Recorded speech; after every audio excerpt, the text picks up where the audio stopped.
Ea.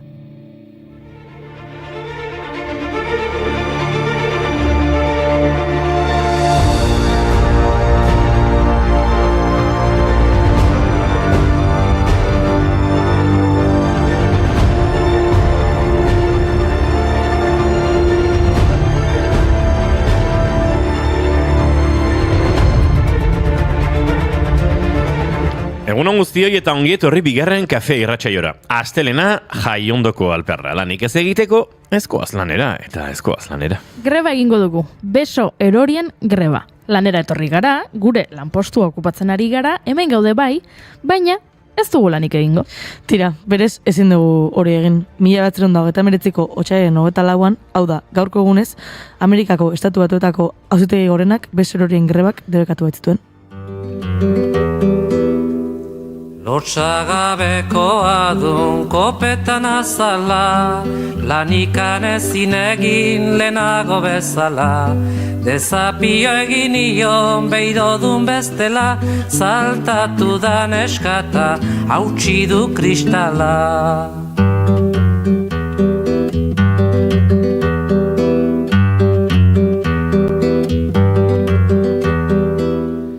Beste mota bateko protestak bilatu beharko ditugu orduan, kexatzeko arrazoiak baditugu eta.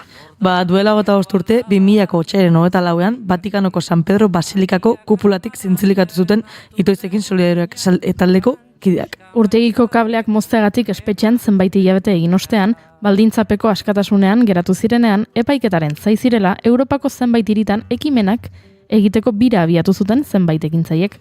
Londresen, Hagan eta Berlinen urtegiaren proiektua salatzeko ekintza ikusgarriak egin zituzten. Irudiak ikusgarriak dira. Erroma, Zerurdina, 127 metroko altura duen San Pedro Basilika, eta gazte batzuk handik zintzilik, baten bat aingeruak zirela pentsatuta joango zen etxera. Aingeru bidean aurkitu zaitut, aingeru jakin barik zainin duzon, aingeru ametxala ekiazo, aingeru sorgindurik nauzo, aingeru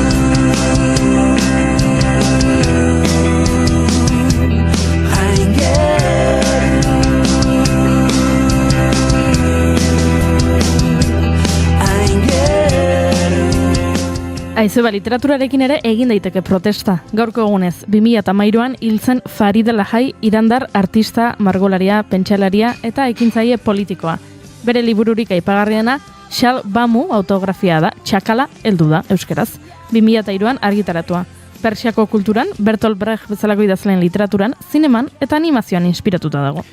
Kasreko espetxean espetxeratu zuten 74 eta 76 urteetan Persiako Shaharen erregimenaren aurka egoteagatik, eta espetxean antzerki talde bat osatu zuen. Kartzelatik ateratakoan bere aktivismoak bere obra artistikoaren izaera baldintzatu zuen. Bere lanen bidez tragedia politikoak salatu zituen. Hala nola, Iran eta Iraken arteko gerra edo 1986ko Teheran hiriaren bombardaketa.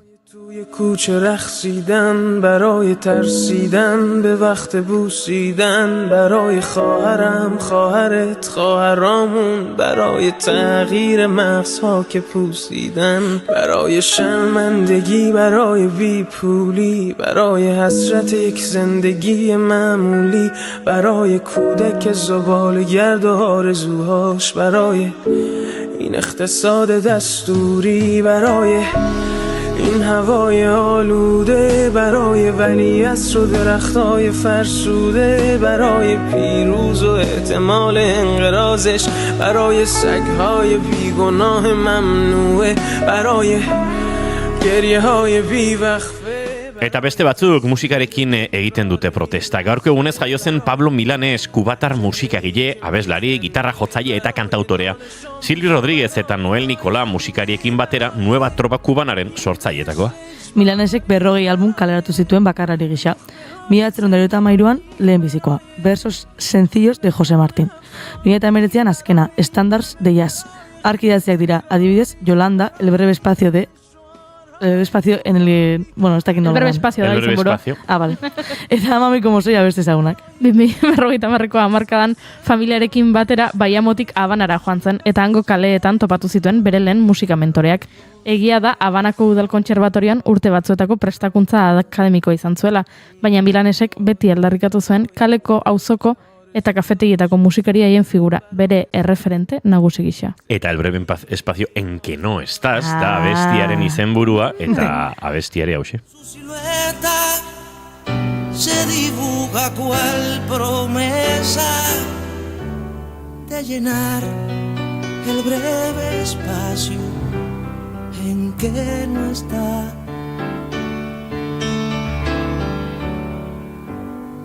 Todavía yo no sé si volverá.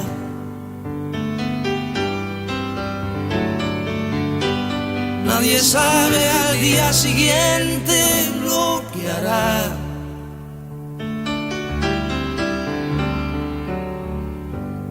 Rompe todos mis esquemas, no confiesa ni una pena, no me pide nada a cambio de lo que da. Duela 3 urte hiltzen 79 urterekin, minbiziaren erruz. Hain zuzen abeslaria Madrilen bizi zen 2017 geroztik, eritasunaren kontrako tratamendua jasotzeko, azken 3 hilabeteetan okerrera egin zuenaren osasunak eta ondorioz bertan bera utzi zituen lotuta zituen hainbat kontzertu. Tartean, hitzartuta zuen Iruñeko baluartekoa. Ba begira, duela urtete zendu zen Neris Amelia Martínez Salazar, Juana Bacallao, Juana la Cubana eta Juana la Caliente izengoitiz ere ezaguna. Kubatar abeslari eta musikaria izan zen bera ere. Munduan zehar ibili zen eta Nat King Cole, Bola de Nieve, Chano Pozo, Benny More, Rita Montaner, Los Zafiros eta Celeste Mendoza bezalako artistekin aritu zen elkarlanean. 2024ko otsailaren 24an hil zen Habanan 88 urte zituela. La negra que bebé salpica pa' no mojar. Yo soy Guanabacallao, Diego Guanabacallao. La negra.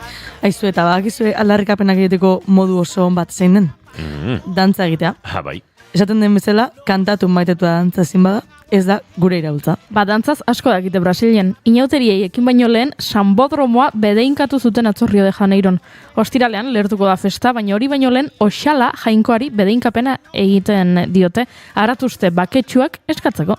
Eta festa giroan, baina aldarrikapenak ahaztu gabe ospatu zuten atzo Donostian Lilatoia 6.000 emakume baino gehiago bildu ziren lastraketaren 35. edizioan. Eguraldia lagun, jaigiroan egin zuten korrika. Girada bat kalean, bitzitsusiren artean, irrifare konplize bat, hitz joko basati bati. Nire izanik ez karteletan, nire izanik ez papeletan, ta esan dezagun argi, ez zarela behar beste egiten ari. Ez esan baiet, ez esan baiet, ez esan baiet. Legedi berriak Eta festa giroan ekingo diogu guk saioari. Goizean goiz, estudioan geundela, aur bat pasada ostirala dela abestuz. Gu ez gara maila horretara iritsi, baina Tolosan festa giroa dagoeneko nabaritzen da beraz, egin dezagun festa. Kafea prest, zuekin urrengo 2 orduak igarotzeko. Bart ospatu da SAG Awards sari banaketa eta horren inguruan arituko gara asteleneroko puri-purien tartean. Baina lasai, gomendio zerrendare osatu dugu eta Inigo oso haserre dago The White Lotuseko telesariako azkenengo atalakin. Egia esan, pixkat blufi. Eskerrak bigarren kafe batek aserre guztiak usatzen dituen, baina aserrea ere izango dugu izpide. Aserrea edo desadostasuna, eduki aldaiteke harreman bat zure ideologia partekatzen ez duen norbaitekin? Eta kafearen munduko txapelketa zariko gara, bai, World Coffee Challenge existitzen da, eta 7 kategoria daude bat artean, World Barista Championship, kafe hauekin zerbitzatzen duenarentzat, eta World Coffee Roasting, txigortzaile honenarentzat. Otsaiak 24 ditu gaur entzule eta astelena da ongi etorri guztioi bigarren kafera. Naiz irratian zarete!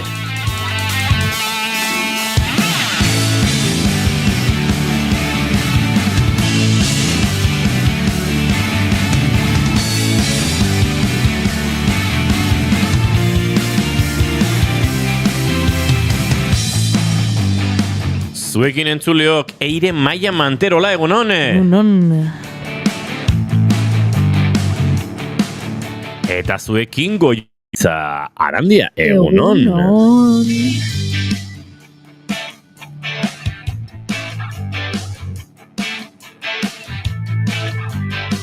Eta horrela irukoa jaurtiz zuekin June Romateti barguren, egunon, June. Egunon. Izketan ari zaizuena, Iñigo Asensio Lurbide gaur bigarren kafeak 927 garrena du, goizak 10 eta 17 izango ditu. Oraintxe arnas hartzen badut 7 segundu barru, baina otsaiak ez ditu 27, ez 24 ditu, eta nire zenbakin jolasa izorratu dit. Aste honetan iritsi gara 27 garrenera, bitartean gurekin urrengo 2 orduak igarotzeko aukera baduzue gaur, bai, astelen majoa Euskal Herrian, baina tira. Aurrera egin behar, ongitorri guztioi, naiz irratian zarete, bigarren kafean.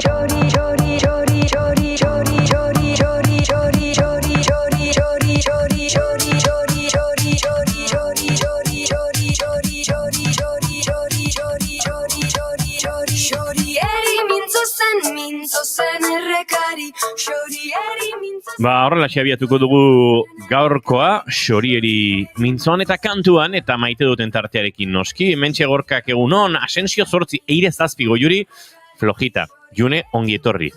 Horrela utzi du perkala Gorkak. Ongietorri Romatet, zer modu zaude? Bueno, ondo, behintzat ezakit ikuste zuten fondo aldatu zait, orduan esan nahi du ja bueltatu naizela etxera, atzo bueltatu nintzen ere etxera, orduan ja pixkatalaiago behintzat.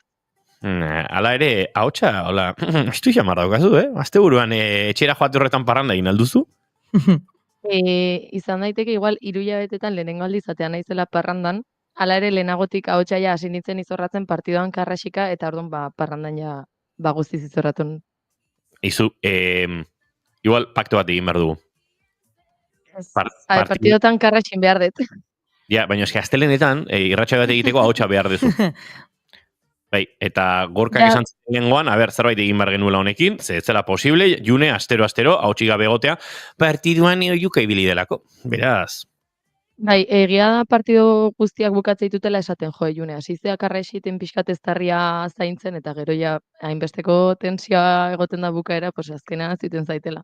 Baina bai, benetan jakiteko, saiatzen naizela eztarritik karraixiten, eta zaintzen eztarria, pentsatzen horretan. Irratia bukat txikiei ere esaten diet. Ez dizuet karraxi gehioin ze, astelenean hitza irin berdet, orduan, mesedez, inkaso. Orduan, bueno. Igual, beste aukera bat izango zen, kantu teknika batzuk lantzea, ze garraxi egin daiteke, beste tokitatik, baina antza denez, ez duzu asmatzen. Ez da oso... Claro. Ez que nita kantatzea, ja ez goaz batea, orduan, pues claro, kantu teknikak ikastea, oendikan gutxi. Ahotsa diomen Gorkak belek zelako ahotsa, por Dios. Bai. Lider Nandoren ahotsa pelikula oso baterako da. Nire maite duta da, Saharako kontzertua ze goxon ginean frontoian, eta ze poza Inigoren besarkada beti, joe. Sant Esteban, egunon. Xorieri mintzozen, xora bat entzat zaukaten. Xorieri mintzozen, xorieri mintzozen, xorieri mintzozen, xora bat entzat zaukaten. Xorieri mintzozen, xorieri mintzozen, xorieri mintzozen, xora bat entzat zaukaten. Eire Maia Manterola, zein da zure maite dut? Gaur, esango izuet. Enaiz oso propau datorri. Bueno, maite dut igande gauak. Baina, igande gau horiek saiatzen zala asteburua aldezun dana luzatzen. Eta ez da zulan loik innai luzatzeko egun hori. Bato, holako gautekin nun. Eunitzen, bueno, ez dizut kezurrek esango, La Isla de las Tentaciones ikusten. Pasan un gaua. Itiu hau. Plot twist. Kritikatik. Bai. Eta entretenimendutik, bai. Bai. Badaukazue batzuk olako gaitasun ikaragarria dana justifikatzeko kritikatik. Bai, Nik onartzeet nik ikusten. McDonaldseko hamburguesak gaten ditut baita kritika gastronomikotik, eta gero alderatzeko hemen arategiko... Eta jasangarritasunetik. Eta, bai. Gehien bat. Ze bestela boteite dituzte da duzu jatea bali mazoaz, jasangarriagoa da, ezta? Egia da. Bai. Osa, gu gabe ez dago olakoik. Bueno, egia da. Baina banekan niretzako tarte hori, eta ordu batak arte honetan hor lusatzen alun gehiena loguriak inde nire tarte txori mantentzeko asteburukoa. Txatean diote, ez nuen espero. Barkau.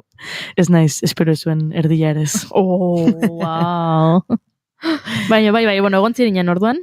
Bai, baina zain gehi hori, tarte hori ekitzeko, eta ingustuan egon da, maite dut igande gau horiek zaudela zuretzako, zure denboa horrekin gustuko zoze egiten kasu hontan hori dela, baina bueno, ez dakit, maiteet igande gauak, tristiak dianean bai. Eta atzo, Ze polita. ez zara tristea, baina maite nune bai. Así que, oixe. Ez zenuen jakin hobeto egiten. Ez.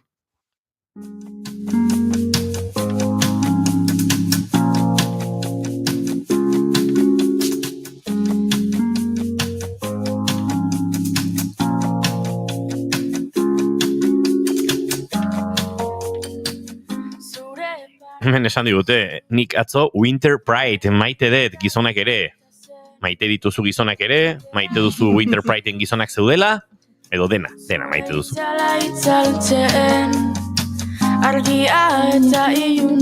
Nik maite dut piloa dauzkat, ez da egin hondik hasi. Egin dezaket bat eta gero igual bueltan beste bat. Bai, noski. Bueno, atzo arratsaldean Piraguan ibiltzera joan nintzen. Oh, plot twist, sorpresa. Ez nuen espero. Ez. Egia esan oso giro polita zegoen, eta larun bat gauean, enuen parrandarik egin, nahiko txintxibili nintzen, lagunekin afaldu, tragoren bat, eta etxera.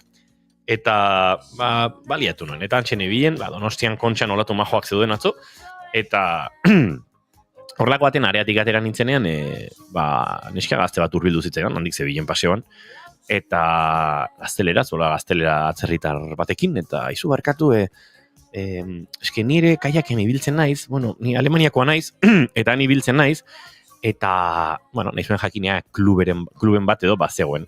Nik artean enekin oso ondo zer nahi zuen, lehiatzeko kluba nahi zuen, edo bestela, besterik gabe ibiltzeko, eta ez bai, planak egiteko, eta, bueno, errekak, eta bai emakumea, bueno, tiporik, aproposanekin elkartu zehazula sai. Badauzko pare bat WhatsApp talde, hemen txibia, hori guztun zuen erekin hori hau federazioa da, bertan ere, bazkide egin zaitezke, nahi bauzu erakuste dizut, bai, eta, bueno, tipa ez zion, hain pozik, han ikusten bapatean, bila bete zera matzan Donostian, irakasle bezala elkar truke moduko bat, ez dakit praktikak edo zer egiten ditu, lanean dabil, eta sartu zenean, ikusi, baina nire Piraua hause horrelako badaukanik, eta hemen badaude hau eta beste, eta justu nik zanio noain txinoteri atoz, baina gero egiten ditugu planak, ibaia geisteko, eta bisatuko dizeu, eta ikustea, tiparen, zoriontasun horpegia, eta ziteiten argazkiak erakusten nolabait, erakusteko, benetan ari zela, berare ibiltzen zela, eta bai, hola ibiltzen gehiago, bida, zure laguna dauken Piraua hori, guaka hori dauken nik, eta nik dauket beste dagerrau, eta bai, eta, bueno, poza mantzidan ikustea, tipak bila baitetan pentsatuko zuen imposibilea zala, da repente igande atxalde batean ondartzen ikusi zuen friki bat olatuak hartzen krikeko ibaietan ibiltzeko Piraua batekin, da santzun, bueno, hau da nire aukera, eta aukera, ondatera zitzaiken, bidaldu izkeia Kayak Basque Countryko lagunek antolatutako bost pasei plan, eta sartuko dugu egun hauetan WhatsApp taldeetan.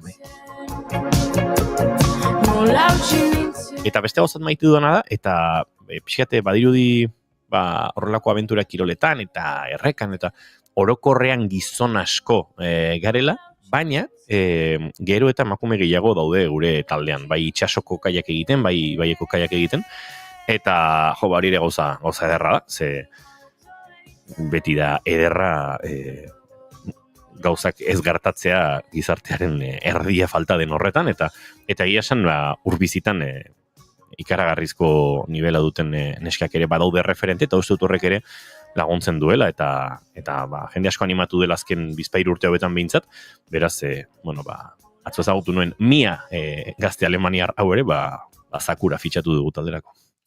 Eta odan ere maite duta, zait esan ezinak zergatik amaitu zuen abestia horrela kolpetik.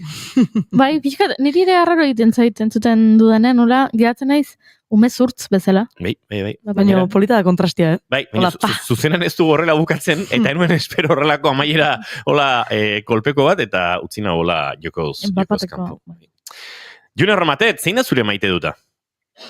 Ba, nere maite duta pixkat, bueno, 3 hilabete egon naiz etxean gauza ezberdinak iten, egia esan, pues, bilatu behar izan ditut entretenitzeko moduak, hoien artean asko izan dira, bueno, gauzak ikusten telebistan, noski, bai pelikulak eta bai telesaiak, baina bai ibili naiz eskolanak egiten, bai ibili naiz, bueno, gauza ezberdinak egiten, eta hoien artean izan da, pixkat nera bezarora buelta edo esan dezakegu indetela, ze nik asko irakurtzen nun nera bezaroan, eta asko irakurtzen nun fantasia liburu ezberdinak.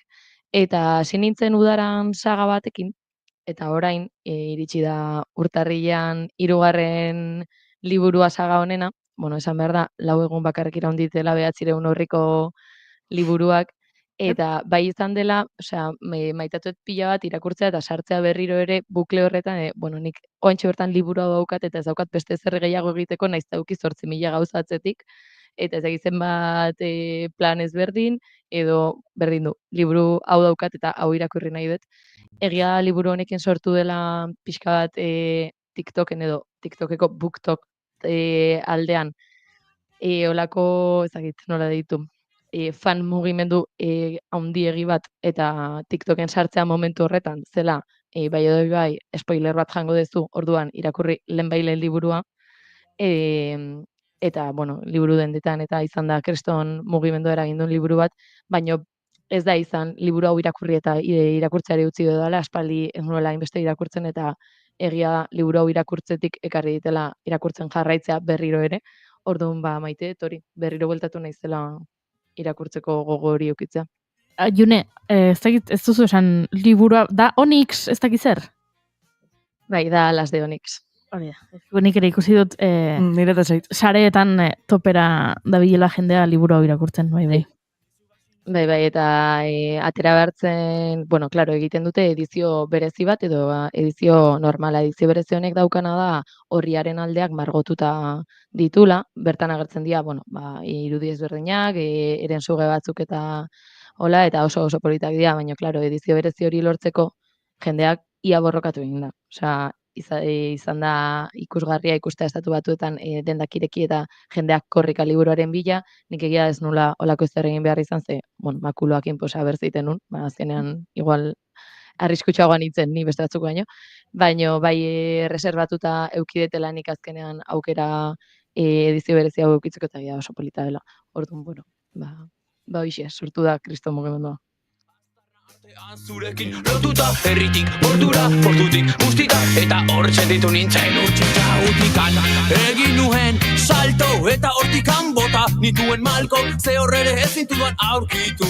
Ta berriz egin nintzen tristetu eta triste jarraitu nuen, ibai batean indoan bidaiatzen, uste nuen hor zinela eta guztita hortxe joan nintzen zuzen. Eguzkia, kabidean ilargia aurkitu nuen. Zin da zure maite duta, Juri? Nere maite duta da, bueno, entzulek jakingo dute aipatu dugulako, baina etxe aldatu egin naiz. Etxe ez aldatu dut. Eta ari naiz, pixkanaka orain, hasi naiz, tunelaren amaierako argia ikusten. Ze ene bada, zenbat gauza biltzen ditugun etxe batean, iaia konturatu gabe. Ni nintzen kontzientein bat tontakeri nituen egun ez dira tontakeriak, baina bai gauza asko nituela gordeta eta ez arropa segituen egin dut, baina bestelako, adibidez, boligrafoak. Zertarako behar ditu pertsona batek hainbeste boligrafo? Esan gozu, bueno, baina boligrafoak ez dute pixurik, eta orduan etxe batetik bestera eramateko, bueno, ez da intzaia, ez da zaia, baina gero lekuak inbertzaia boligrafoei, eta boligrafo pila bat ditut, kuadernoak gero pila bat, eta liburuak, erabaki dut, ezin dudala aurten libururik erosi. Ezin dut. Hau da, liburutegira joango naiz, hartuko ditut liburuak liburutegitik, itzuliko ditut liburutegira, eta egon daitezela liburutegiko apaletan eta ez nere etxean. Ze liburu asko eta asko eta asko eta asko eta asko eta pila baditut. Eta irakurtza gustatzen zait, eta niri gustatzen zait jendearen etxetan liburuak ikustea. Ni joaten banaiz norbaiten etxera eta ez baldin badago libururik, red flag. Epa! Red flag. Baina, agian goiuri pasagintzara. Zure bizitzan, liburuak biltzen eta biltzen. Eta orduan, gertatzen zitzaidana da, mudantzako lehenengo egunean, ja, ohea, sofa, maia, aulkiak eta leku batetik bestera eramandakoan, bazirudiela, mudantzaren eunekorik handiena egina zegoela. Ze oso bistosoa da. Zuk sofa bat mugitzen dizu leku batetik bestera, eta, egia da, itxuraz, badirudila, kristona egin duzula. Baina gero, nik ikusten nuen etxe zaharra, sofarik gabe, aulkirik gabe, mairik gabe, eta hala ere, beteta zegoela, hala ere kajoietan gauzak zeudela, hala ere armairotan gauzak zeudela, iskinetan gauzak zeudela, eta esaten nuen, hau ez da inoiz bukatuko. Eta ez dut bukatu, baina hasi naiz. Tunelaren amaierako argia ikusten, eta horixe maite dut. Tunelaren amaierako argia ipatu duzula, Goiuri, 33 egun geratzen dira gaur, ordu aldaketarako. Nire banabil tunelaren azkeneko argi hori ikusten.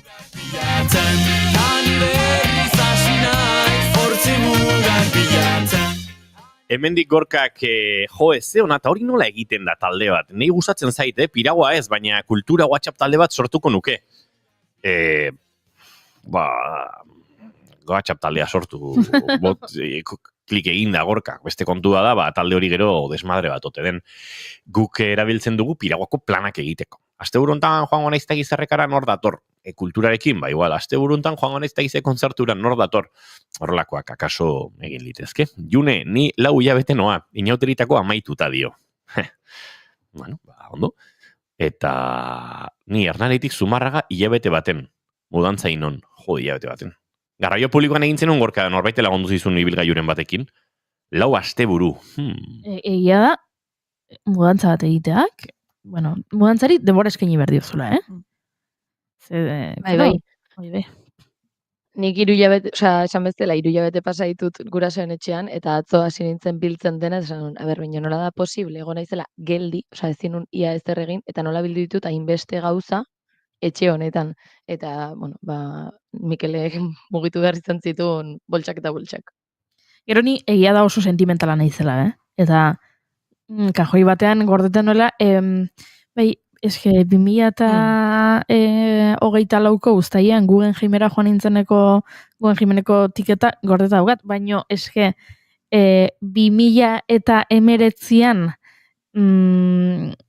Italiara joan nintzenean, Italiako Romako autobuseko txartela ere gordeta daukat, takit urtero joaten gara zinemaldira, eta urtero ematen digute akreditazioa, prentsa akreditazioa izaten dugu, eta akreditazio horiek azkeneko urtetakoak gordetan dituen.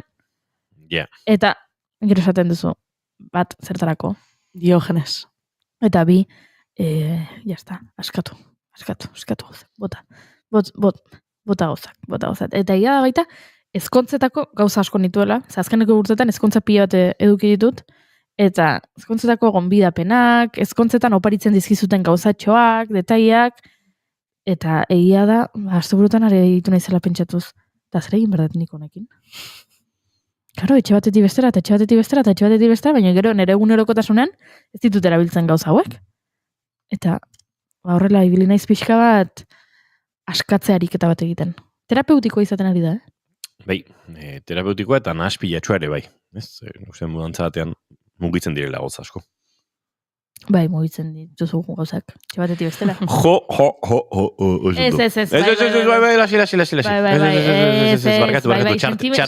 Txartel gorria zuretzat, Goiuri.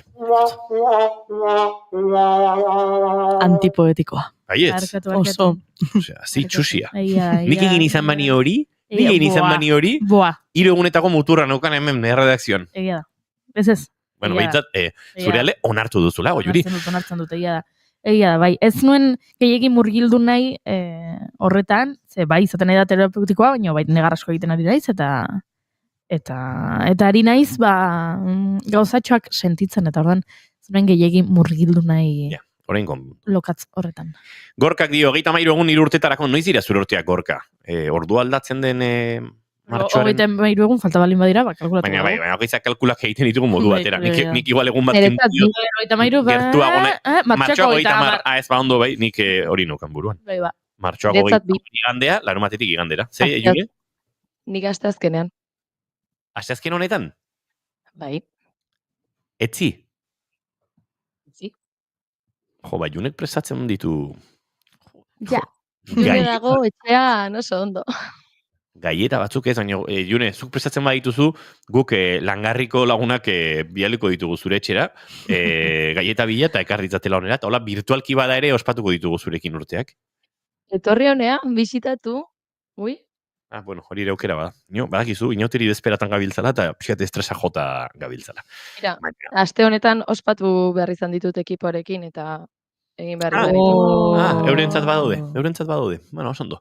Aizue, goizeko 10:27 minutu ditugu, eta egingo dugu aurrera, gaurko saioan, murgiltzeko beti dio gozabera, murgildu gara aspaldi, baina birmulgirtzeko hementxe zuekin.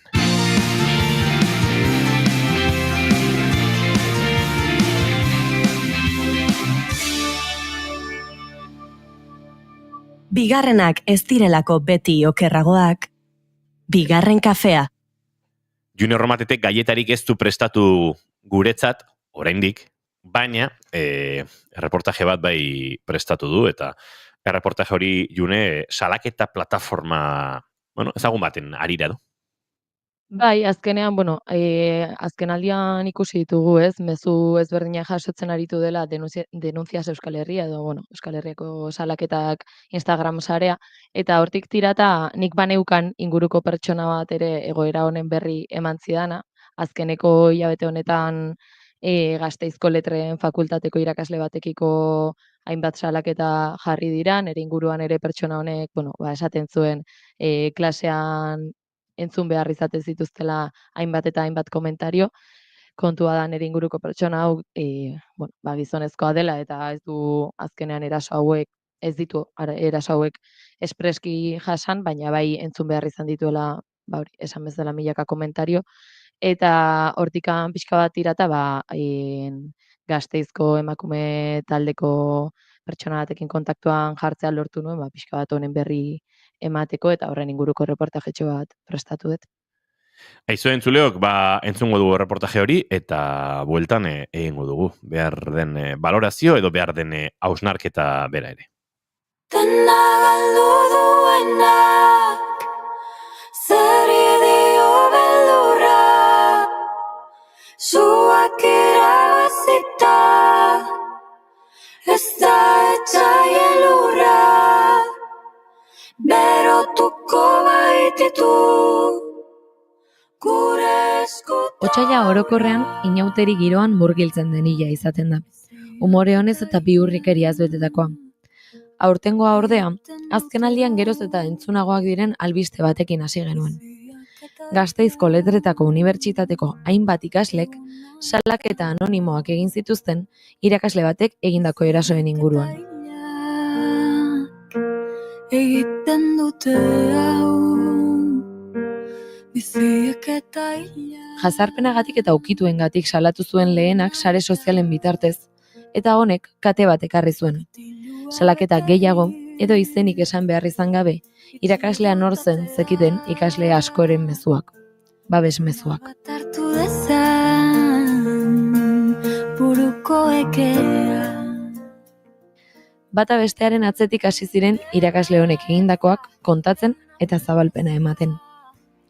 Egoera honen aurrean, Gasteizko Unibertsitateetako emakume taldeak erantzun bat eman nahi izan dio, eta erantzun horren parte da kasuaren berri ematea eta zabaltzea. Horregatik, gurekin aritu da gaur Laia Alduntzin, Guet taldeko kide den neska gazte bat. Esan bezala, sareak izan ziren salaketa honen berri emateko bidea, eta hau azaldu digu Laia Alduntzinek. Duela aste batzuk sare sozialetatik salaketa ezberdinak jarri ziren hispanikaseko irakasle honen arira, bai hauetako salaketa mota ezberdinak daudela ere, badaude ikasle batzuk salatu izan dituztenak ukituak eta horrelako jarrerak gizon honen partetik, baita badaude beste batzuk direnak bere tutoretzetan egiten dituen galdera pertsonalak eta ikasleen bizitzaren inguruko lekuzkanpo dauden galderak, eta bestalde batetik horretaz gain gizon honek klasean sortzen duen testu ingurua edo salatu dutenak ere bai nola etengabe ari den komentario matxistak eta botatzen klasean eta sortzen dula pixka testu inguru bat nun normalizatzen diren horrelako komentario eta horrelako jarrera batzuk.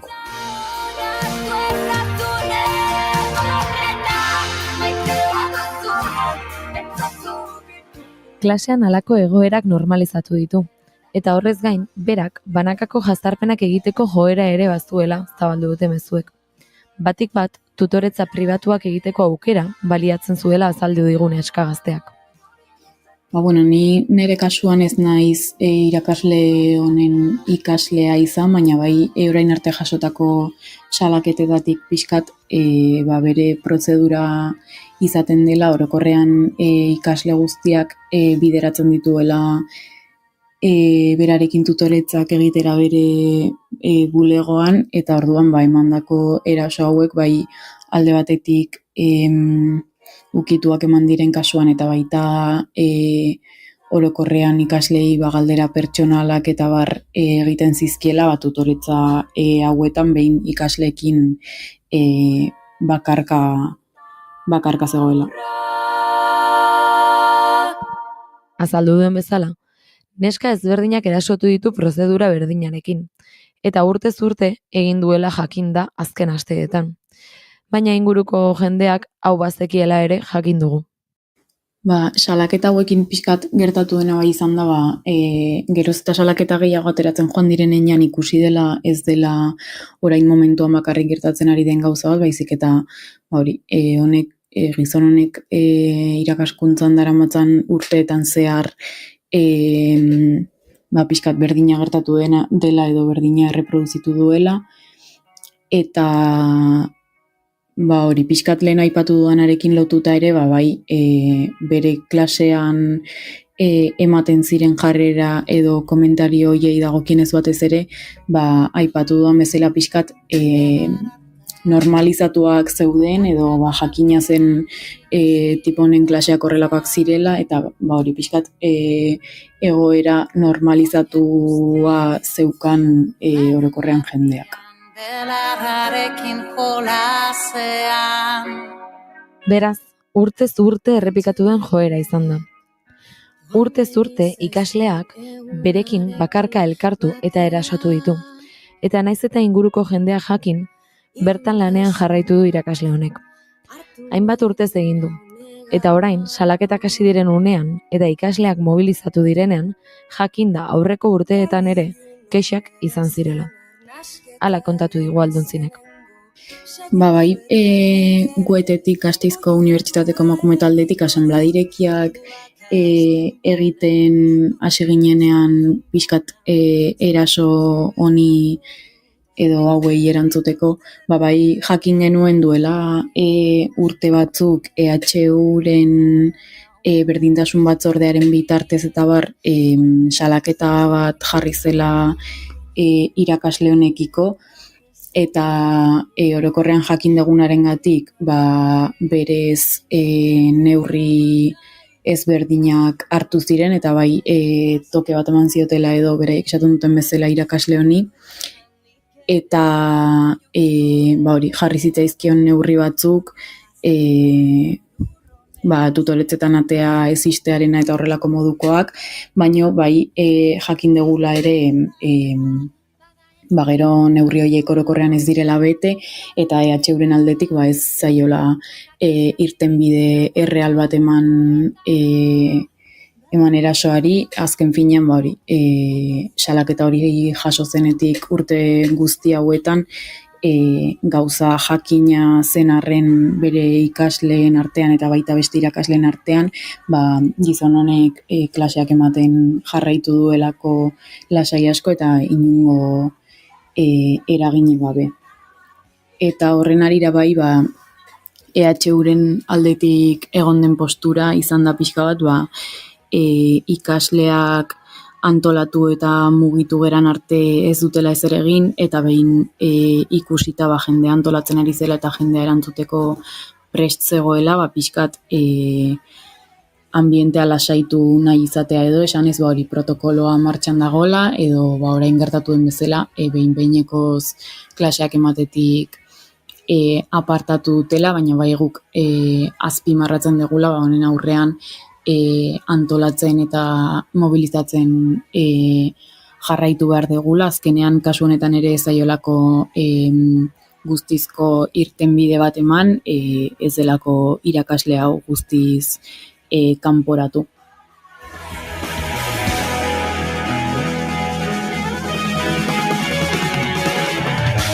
Jakin dugu, mugimendua sortu dela ikasle eta ikasle hoien artean. Haien artean kontaktatu dutela batzuk eta elkar lagundu dutela honi aurre egiteko. Unibertsitateak bere aldetik protokoloa jarri du martxan. Gaur egun irakasleak ezin du haren lana egin eta honen inguruan ere hitz egin digulaiak. Orduan, pixkat orain arte aipatutakoarekin, gaur egungo egoera da pixka bat, EHUren aldetik esan dela, hori behin-behineko zituela klaseak emango, eta hori protokoloa martxan dagoela eta baina alde batetik azpimarratzea hartutako neurri hau EHUren borondatetik urrun ikasleon antolakuntzaren eta mobilizazioaren bitartez lortutako neurria dela, eta hala ere ez gerala honekin konformatuko eta benetan irakasle honen kanporatzea exigitzen degula eta horretarako hori antolatzen eta borrokatzen jarraitu behar degula, eta pixkat ere azpimarratzea horrelako kasuak kasu isolatuak izatetik urrun, orokorrean gizartean indarkeria matxistaren gorakada bat ematen ari dela eta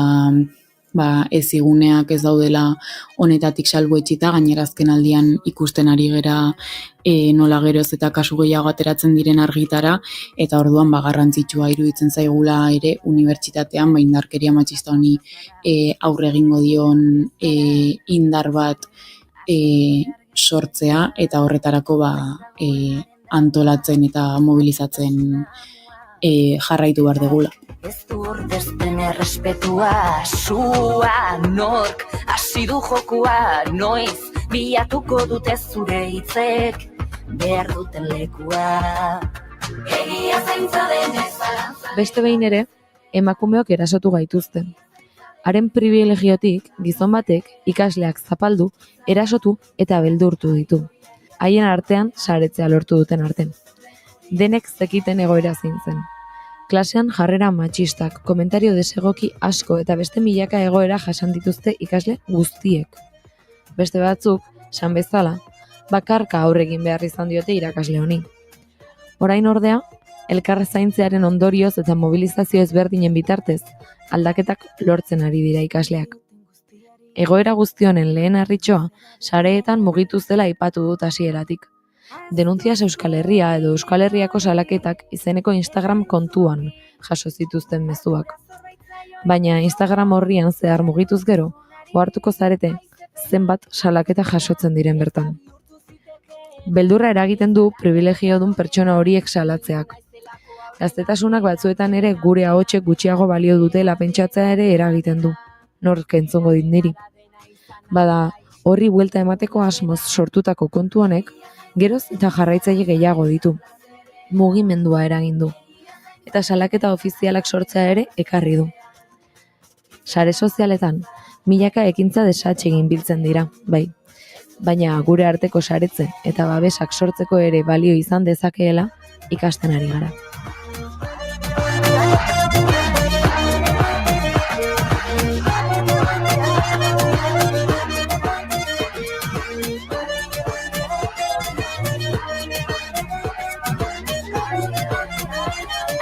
dena, azapena, ez da bihurtu zitekeena, ez zara niretzat onena, ni neu naizalako horrena, pena, pena, pena, dena, dena, dena, dena, dena, dena, izan nahi eta isiltzen zenuela dena.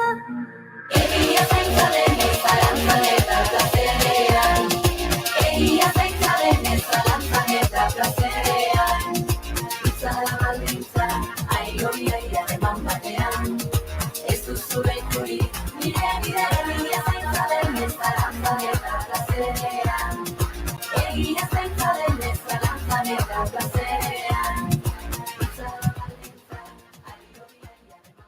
Ba, onarte June Romateti Bargurenek prestatu duen erreportajea, eta esango nuke June, bueno, ba, profil honek, plataforma honek salatzen duenetik aletxo bat hartu dugula, baina zoritxarrez plataformari begira ere, ba, gehiegi dago, gehiegi ez da hitza. Nahi genukena baino gehiago dago, salaketa ugari, dena ustezkotasun horretan nolabait diskutatu beharra, beti izena ez esan eta delitu batean bueno, ba, erortzearen beldur horren atzetik, ba, bagabiltza ez, tentuz, esanez, hau eta beste eta irakasle bat, ezker giroko politikari bat, baina horatzean dauden errealitateak bueno, ba, 11 dira eta bakoitzak dituen adaskak ere beste inbeste. Bai, egia da sare sozial honek eragiten duena da, bueno, ba, egon dia, ez, da aurretik ere saio honetan hitz egin izan ditugu beste batzuk. Bai, bueno, inizialak dira hau eta hau, edo, ba, irakasle honen kasuan izan da, ba, lehenengoak esan zuen momentuan, bere ikasle askok eta asko jakin zuten momentu horretan zein zen irakaslea, baino izena ezin esatea zegon, egia da gerora, bueno, ba, pixkat erreportajean esan bezala, azkenean, ba, inbeste egon dia, ekarri dula mugimendu bat sortzea, behaien artean elkartu dira, nik badakit ikasle hoien bat ere ezagutzen dudalako, eta bea ere mugimendu horretan sartu delako, eta azkenean salaketa horiek errealitate egin dira, eta benetako salaketa bat jartzea iritsi da, baino zenbat eta zenbat dauden, ez, sare sozial horretan jasotzen nahi dienak, azkenean, bueno, ba, pixkat isilean daudenako haindik edo ezin dena esan zein den pertsona hori. Bueno, eta gertatzen denean, zuk ikusten duzula horrelako ba, kontu batean salatu duela norbaitek salatzen duela, ba, ez dakit ze unibertsitateko irakasle eta orduan beste pertsona batek esaten du, niri ere hau balin bada edo niri egin zidan eta orduan ohartzen gara bi erasotzaile daudela, eta ez bat leku berean eta bi erasotzaile daudela, ze anonimotasun horretatik ez, hasiera baten ez dakizu, baina hasten zara gauza kontatzen, eta azkenean erasotzaile bat baino gehiago, ze hori ere gertatzen da. Bai, nik lehen aipatzen nuenean ez, beti ustezkotasun horretan, eta, bueno, ba, izenen izki hoiek, inizial hoiek gorratzen direla, enuen esan nahi, horrela egin behar ez denik. Legea horretan uste dut nahiko argia dela, eta noski ba, ustezkotasuna eskubide bat izango da, nik ez dut hori ukatzen. Esan nahi dudana da, hor gabiltzan bitartean, badagoela beti, ba, bueno, gaia pixka bat itzalean edo mantentzen dela, eta igual txoko txikitan badakigu hau edo beste eta zari dela, eta baino bitartean nolabait izena bizenak, historio bat eta narratiba bat ez dagoen bitartean, askotan ezkarela konstiente, horatzean dagoen, bueno, ba, pastel puskaz, ez, eta hori esan nahi nuen, ez dut esan nahi gaizki egiten dugunik edo gaizki egiten denik, inizialekin jokatze horretan, eta ustezkotasuna mantentze horretan, ez duen horrelakorik esan nahi. Noski. Nik bai, adidez, bueno, justo aipatutako gaiakin zerikusian, ez, esan dizuet, azkenean inguruan banituela, bueno, baneukan pertsona bat konkretuki aipatzen zuena irakasle honek, zedela, ba, letretako irakaslea da, orduan, askotan poesia lantzen zuten berekin, eta beti esaten zuen, eske dena poesia guztia da sexua, beti, eta berak esaten zigun, ba hori, askotan aipatzen zuela sexutik, zela oso modu desegokietan, eta oso klase inkomodoak sortzen zituela, baina, klaro, bat denean esaten duena, bagian guk gure inguruan zen, ba, Jesus, ze igual exageratzen naizea pixkat, edo ez dakit, bazen hor zegoela, bai, badakigu pertsona honek hori egiten duela, baina, bueno, agian zure ikuspuntua eta momentuan atera zenean irakasle honekiko eske komentarioak horiek ziren klase guztiak oso inkomodak dira eta gerora horrelako ezberdinak azkenean sare hori sortzeak eman du aurrera pauso bat ematea. Plataforma honek Denuncias Euskal Herria, horrela izena du, bai, ondori naiz. Salaketa ugari ditu bere plataforman, horrek ez du esan nahi salaketa guztiak bide judizialera iristen direnik. Entzulen artean egongo da, akaso honekin oso familiarizatuta ez dagoenik, eta horregatik ematen dut azalpen hau. Salaketa batzuk besterik gabe publikoak dira. Salaketa publiko horrek eta noski konkretutasunean eta zehaztasunetan sartu gabe, ahalbidetzen duena batzutan da, beste biktima batzuk jabetzea, ni ere izan nahi zonen biktima. Eta pertsonanek hemen publikatu duen arte, akaso nahi sentitu zilegi, salaketa hau, izan publikoki edo izan bide judizialera eramateko, eta horrek askotan egin ditu saretu biktimak eta bestelako prozesuak sortu. Zoritxarrez, kasu batzuetan, delituak akaso preskribatu dute, eta ez dago orain bide horri heltzerik, baina bada nolabait, oso mingarri gogor eta traketxa den bide judizial bati heldu nahi ez dion biktima batek nolabait eukitzeko justizia sentsazio minimo bat, esateko, niri hau gertatu zait horrela eta horrela. Eta hemendik aletxo hontatik zuaixka bat landatuko badugu eta beste bide batzuk jorratuko baditugu, datorrela eta beste kasu batzuetan, salaketa publiko eta berriro diot, ustezko horretan edo izen abizenik gabeko horretan geratzen da.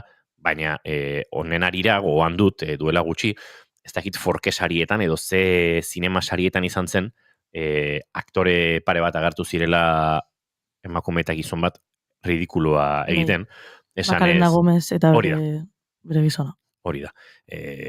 Jarditzatela salaketak epaitegietan eta hau eta beste ez. Ikusi eta ikusi ari gara, ze gogorra den salaketa baten bidea. Izan zu pertsona ahaldundu ezagun eta aberatsa edo izan zu inor prozesu judizialak oso gogorrak dira, berbiktimizazio bat dago tartean, berrepaiketa bat dago tartean, epaiketa sozial bat, epaiketa moral bat, eta beraz, ez da inerresa, esatea, ez baino jarditzatela salaketak jarri behar den tokian, eta utzitzatela pakean hemen medioak, eta ez dakiz zer. Salaketak behar den tokian jartzeko, askotan, diodan bezala, delituek preskribatu dute, prozesuak ez dira bide honenera iritsiko, epaiketetan gertatzen den errealitate bat da, zuk epaiketa batean arrazoia izateaz gain, epaiketa hori irabazi egin behar duzula. Eta epaiketak ez dira arrazoiarekin soilik irabazten. Epaiketa bat ez irabazteak ez du esan nahi arrazoirik ez duzunik. Beraz, bide horiek oso gogorrak dira. Eta horregatik, horrelako plataformek ematen dute bidea aukera, beste saretze batzuk gertatzeko. Eta hau da, nolabait gertatzen dena. Niri gustatzen zait horregatik abizena jartzea salaketa kontzeptuari. Eta esatea salaketa judiziala. Ze jendeak esaten duenean agian ez dagoela salaketa poliziaren aurrean ez duzula salaketat jarri esaten da, baina ez da salaketarik egon. Ez.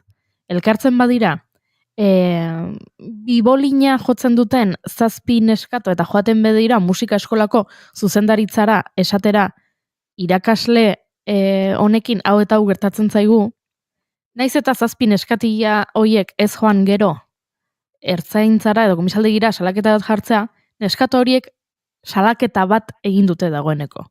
Elkartu eta zuzendaritzara joatea kontatzea ze gertatu zaien, hori salaketa bat egitea da. Eta orduan, gero, ez balin bada komisaldegi batera joaten gai hori, zuk ezin duzu esan, ez eske, bibolin irakaslaren aurkako salaketarik ez dago. Ez. Ez dago salaketa judizialik, baina salaketa badago. Eta orduan, uste dut, erabili beharko genukela, edo, nik proposatzen dut behintzat, salaketa judiziala edo salaketa publikoa, dena delakoa, abizenak jartzea salaketa kontzeptuari, besteak ere salaketak. Barne salaketa. Musika eskola batean edo konservatorio batean, eta hau, zoritxarrez gehiago gertatu da, hau gertatzen denean, horrek izan badu, eta barne salaketa bada. Baina zuk egiten balin badezu, Instagramen reel bat kontatuz, hau egitezula, hoi ez da, bai. Nik horri salaketa publikoa ditzen dut. Bai. Edabide edo sare sozialetan, jendearen esku jartzen duzunen, eta horre gaitasun birala duen enean. Bai. Ez dakit ez du horren inguruko... Horretik salaketak, adibidez gerta osanean ETB-ko bargako mobida dana, hor atasean komentario pilloa jende euskaldunan partetikan, salaketa horrek zilegitasun gutxi osekala etzalako hori judiziala. Eta bueno, hori nahi nun komentau, norberak bere hausnarketako lagatzeko, Euskal Herrian etengabe jartzelako zalantzan salaketa judizialan asunto dana, eta nahiko penagarria dalako. Goizeko 11 eta minutu bat ditugu honetan, June Romatetekin segituan jarraituko du harremanetan, baina bagoaz azken ordukoaren bila estudio zentraletara ere, Oñatza Izpuru, egunon.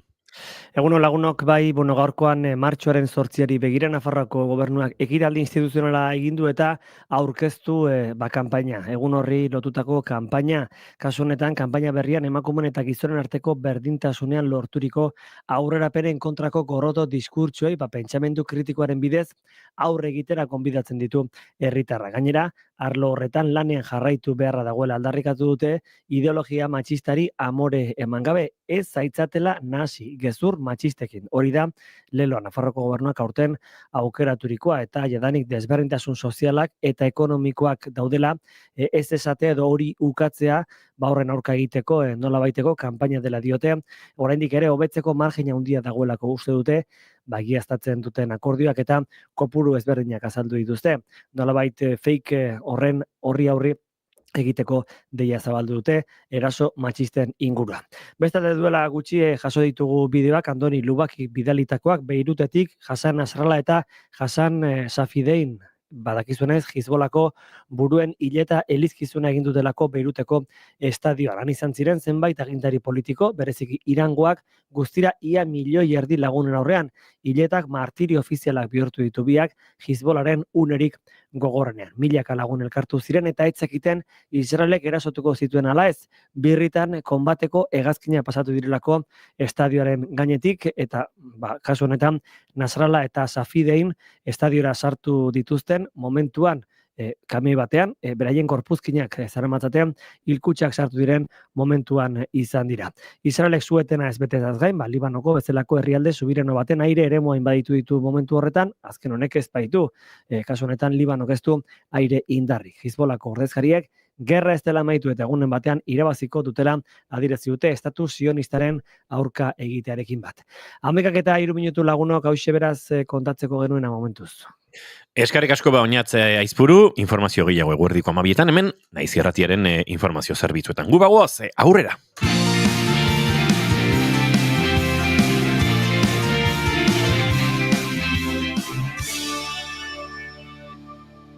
Bigarrenak ez direlako beti okerragoak. Bigarren kafea.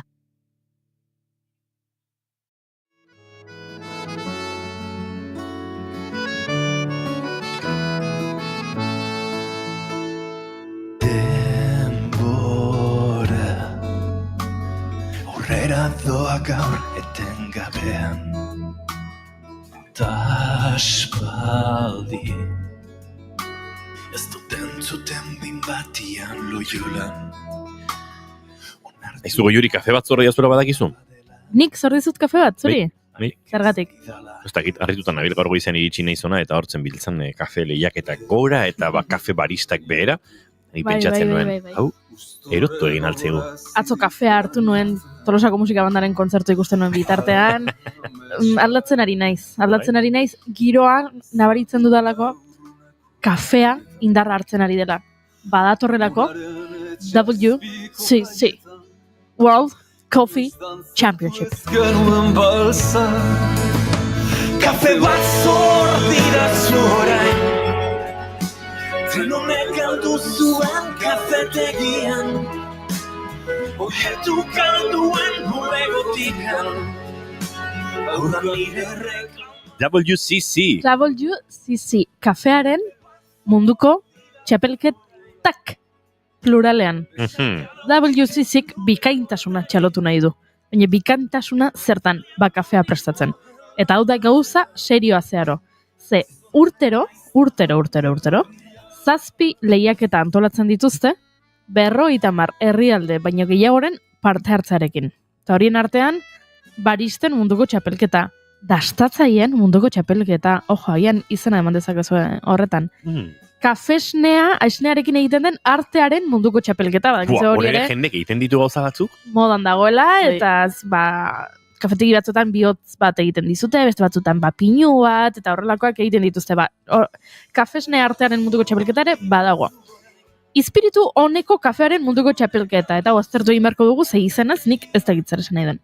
Kafea txigortzeko txapelketa, denetarik egoten da hemen, eta zuei kontatu nahi nizuen, ze izugarri iruditu zait, hau, zeharo profesionala da, eta horietako bat aipatu nahi dut hasteko dela barista txapelketa. Hau da, munduko kafe zerbitzaile onenaren txapelketa. Ze aurten, 25 urte egiten ditu munduko baristen txapelketak.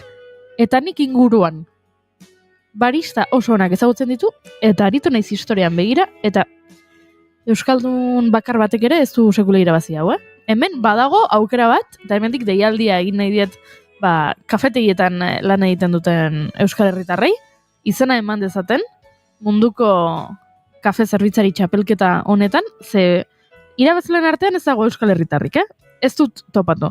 Nungoak direla uste duzu, urtengoa da 25. edizioa, 25 garaie daude historian beraz, zein herrialdetakoak direla uste duzu zerbitzari honenak?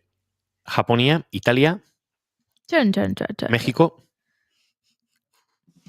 Hiru herrialde horiek esan ditut. Japonia, Italia eta Mexiko. Eire zuk zesaten duzu? Kezagatik. Mexiko, Kolombia esan eta ezakit. Vale. Mexikok ez du inoiz irabazi hau. Os?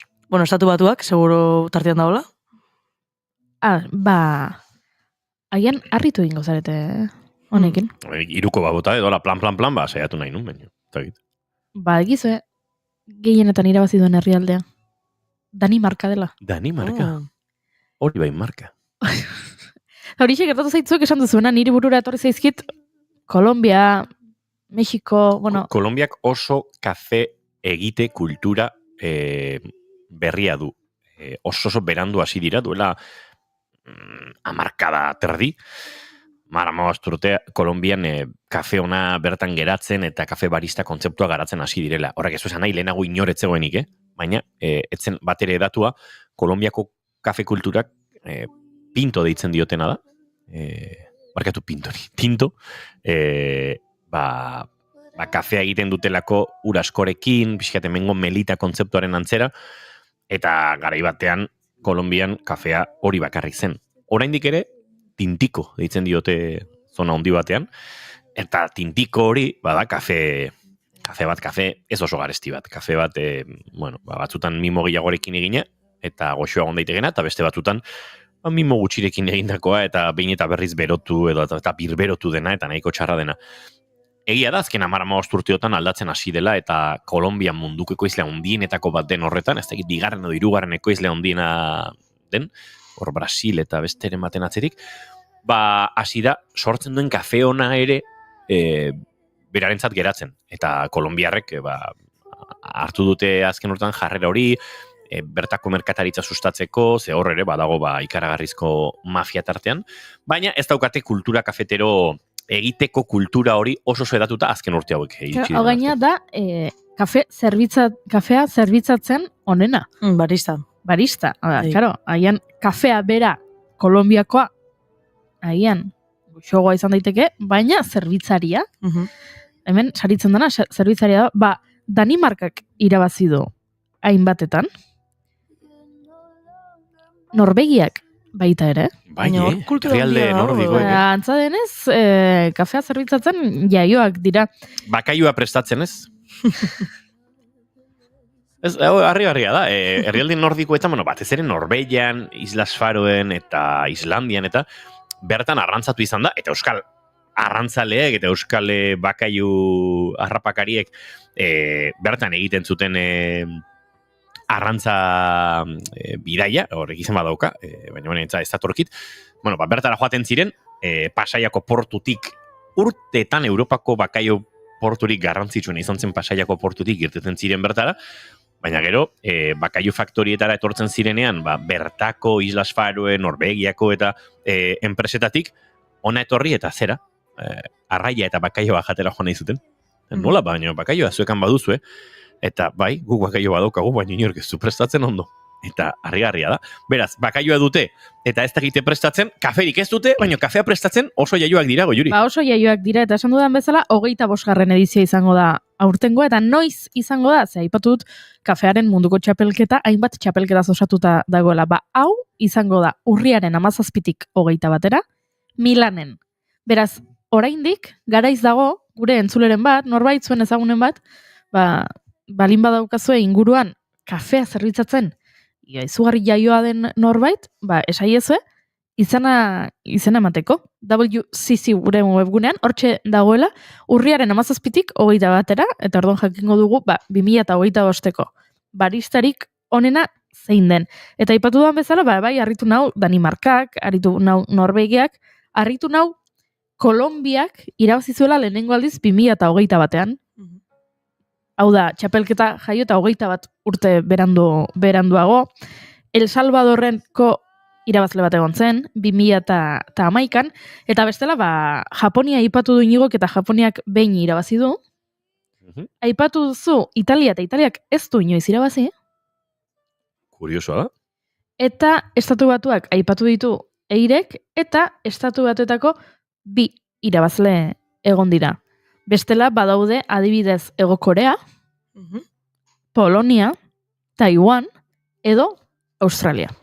Beraz, hemendik deialdia gure entzulei parte hartu nahi badute, hor izan emateko, baina zuentzako, Inigo eta Eire, zuentzako ere badaukat deialdia, Kafearen munduko txapelketarako. Zer da? Speaker bila ari dira. Epa! Kafearen munduko txapelketa speaker bila ari da. Eta orduan nik pentsatu dut irakurriko dizkizu edala. Eskatzen dituzten baldintzak, ea zuen burua ikusten duzuen, han bertan speaker moduan ibiltzeko. Nik gauzat esango izut. Bai. 14 urterekin hasi nintzen speaker lanak egiten. Bai. 40 betetzera noa. Bai. Egin ditut gauza oso arraroak.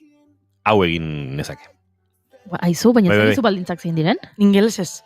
Ez irakurri ingo dizkizu, Bale, irakurri. Bale. Puntuz puntu joango naiz. Bale. Speakerra arduratuko da publikoa informatuta, entretenituta eta divertituta egon dadin. Ikusten, bai, kapaz zarete hortaz, ez? Bai, Eire. Ez? Ez dakit, nire burua. Inigo? Bai. Bale. Lan egin dezake bakarka edo binaka. Oda, gaitasuna eduki behar du, bakarka edo binaka lan egiteko. Nik indezaket paiazarena eta zuk ingeles zuzenago erabile. Bueno. Bale. Kafearen industriaren ezagutza minimo bat eduki behar da. Bueno, bale. Parte hortan de... Bai. Zuke jo jaro erkozu. Horia, konpentsatzen ari gara. Bale. Kamara aurrean, itxura duina eman behar duzu. Oso, jende duina gara gu. Bueno. Jartzen du.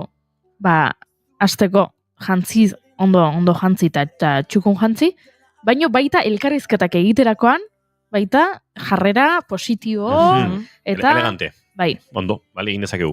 Bale, ze gehiago. Lehiaketak eta txapelketak gertatzen ari diren bitartean, apunteak hartzeko gai izan behar zarete. Bai, egin dezakegu. Bai. Bai. Bale, eta hau oso garrantzitsua da, dela, denbora hartu behar duela speakerrak, eta landu egin behar duela, partaide bakoitzaren, eskau asko gustatu zaite, partaide bakoitzaren izen eta abizena ondo ahoskatzeko behar den bezala. Zema parte de izatea. Eta pertsonaren izen ondoak, pertsonaren izen ondo egokiak erabili behar direla. Pertsona horrek nahiago duen izen ondoa da, ez? Ez gaizkeri naiz. Ez izena. Ez izena, ez? Izen ondoa. Izen ondoa. She, Barkatu.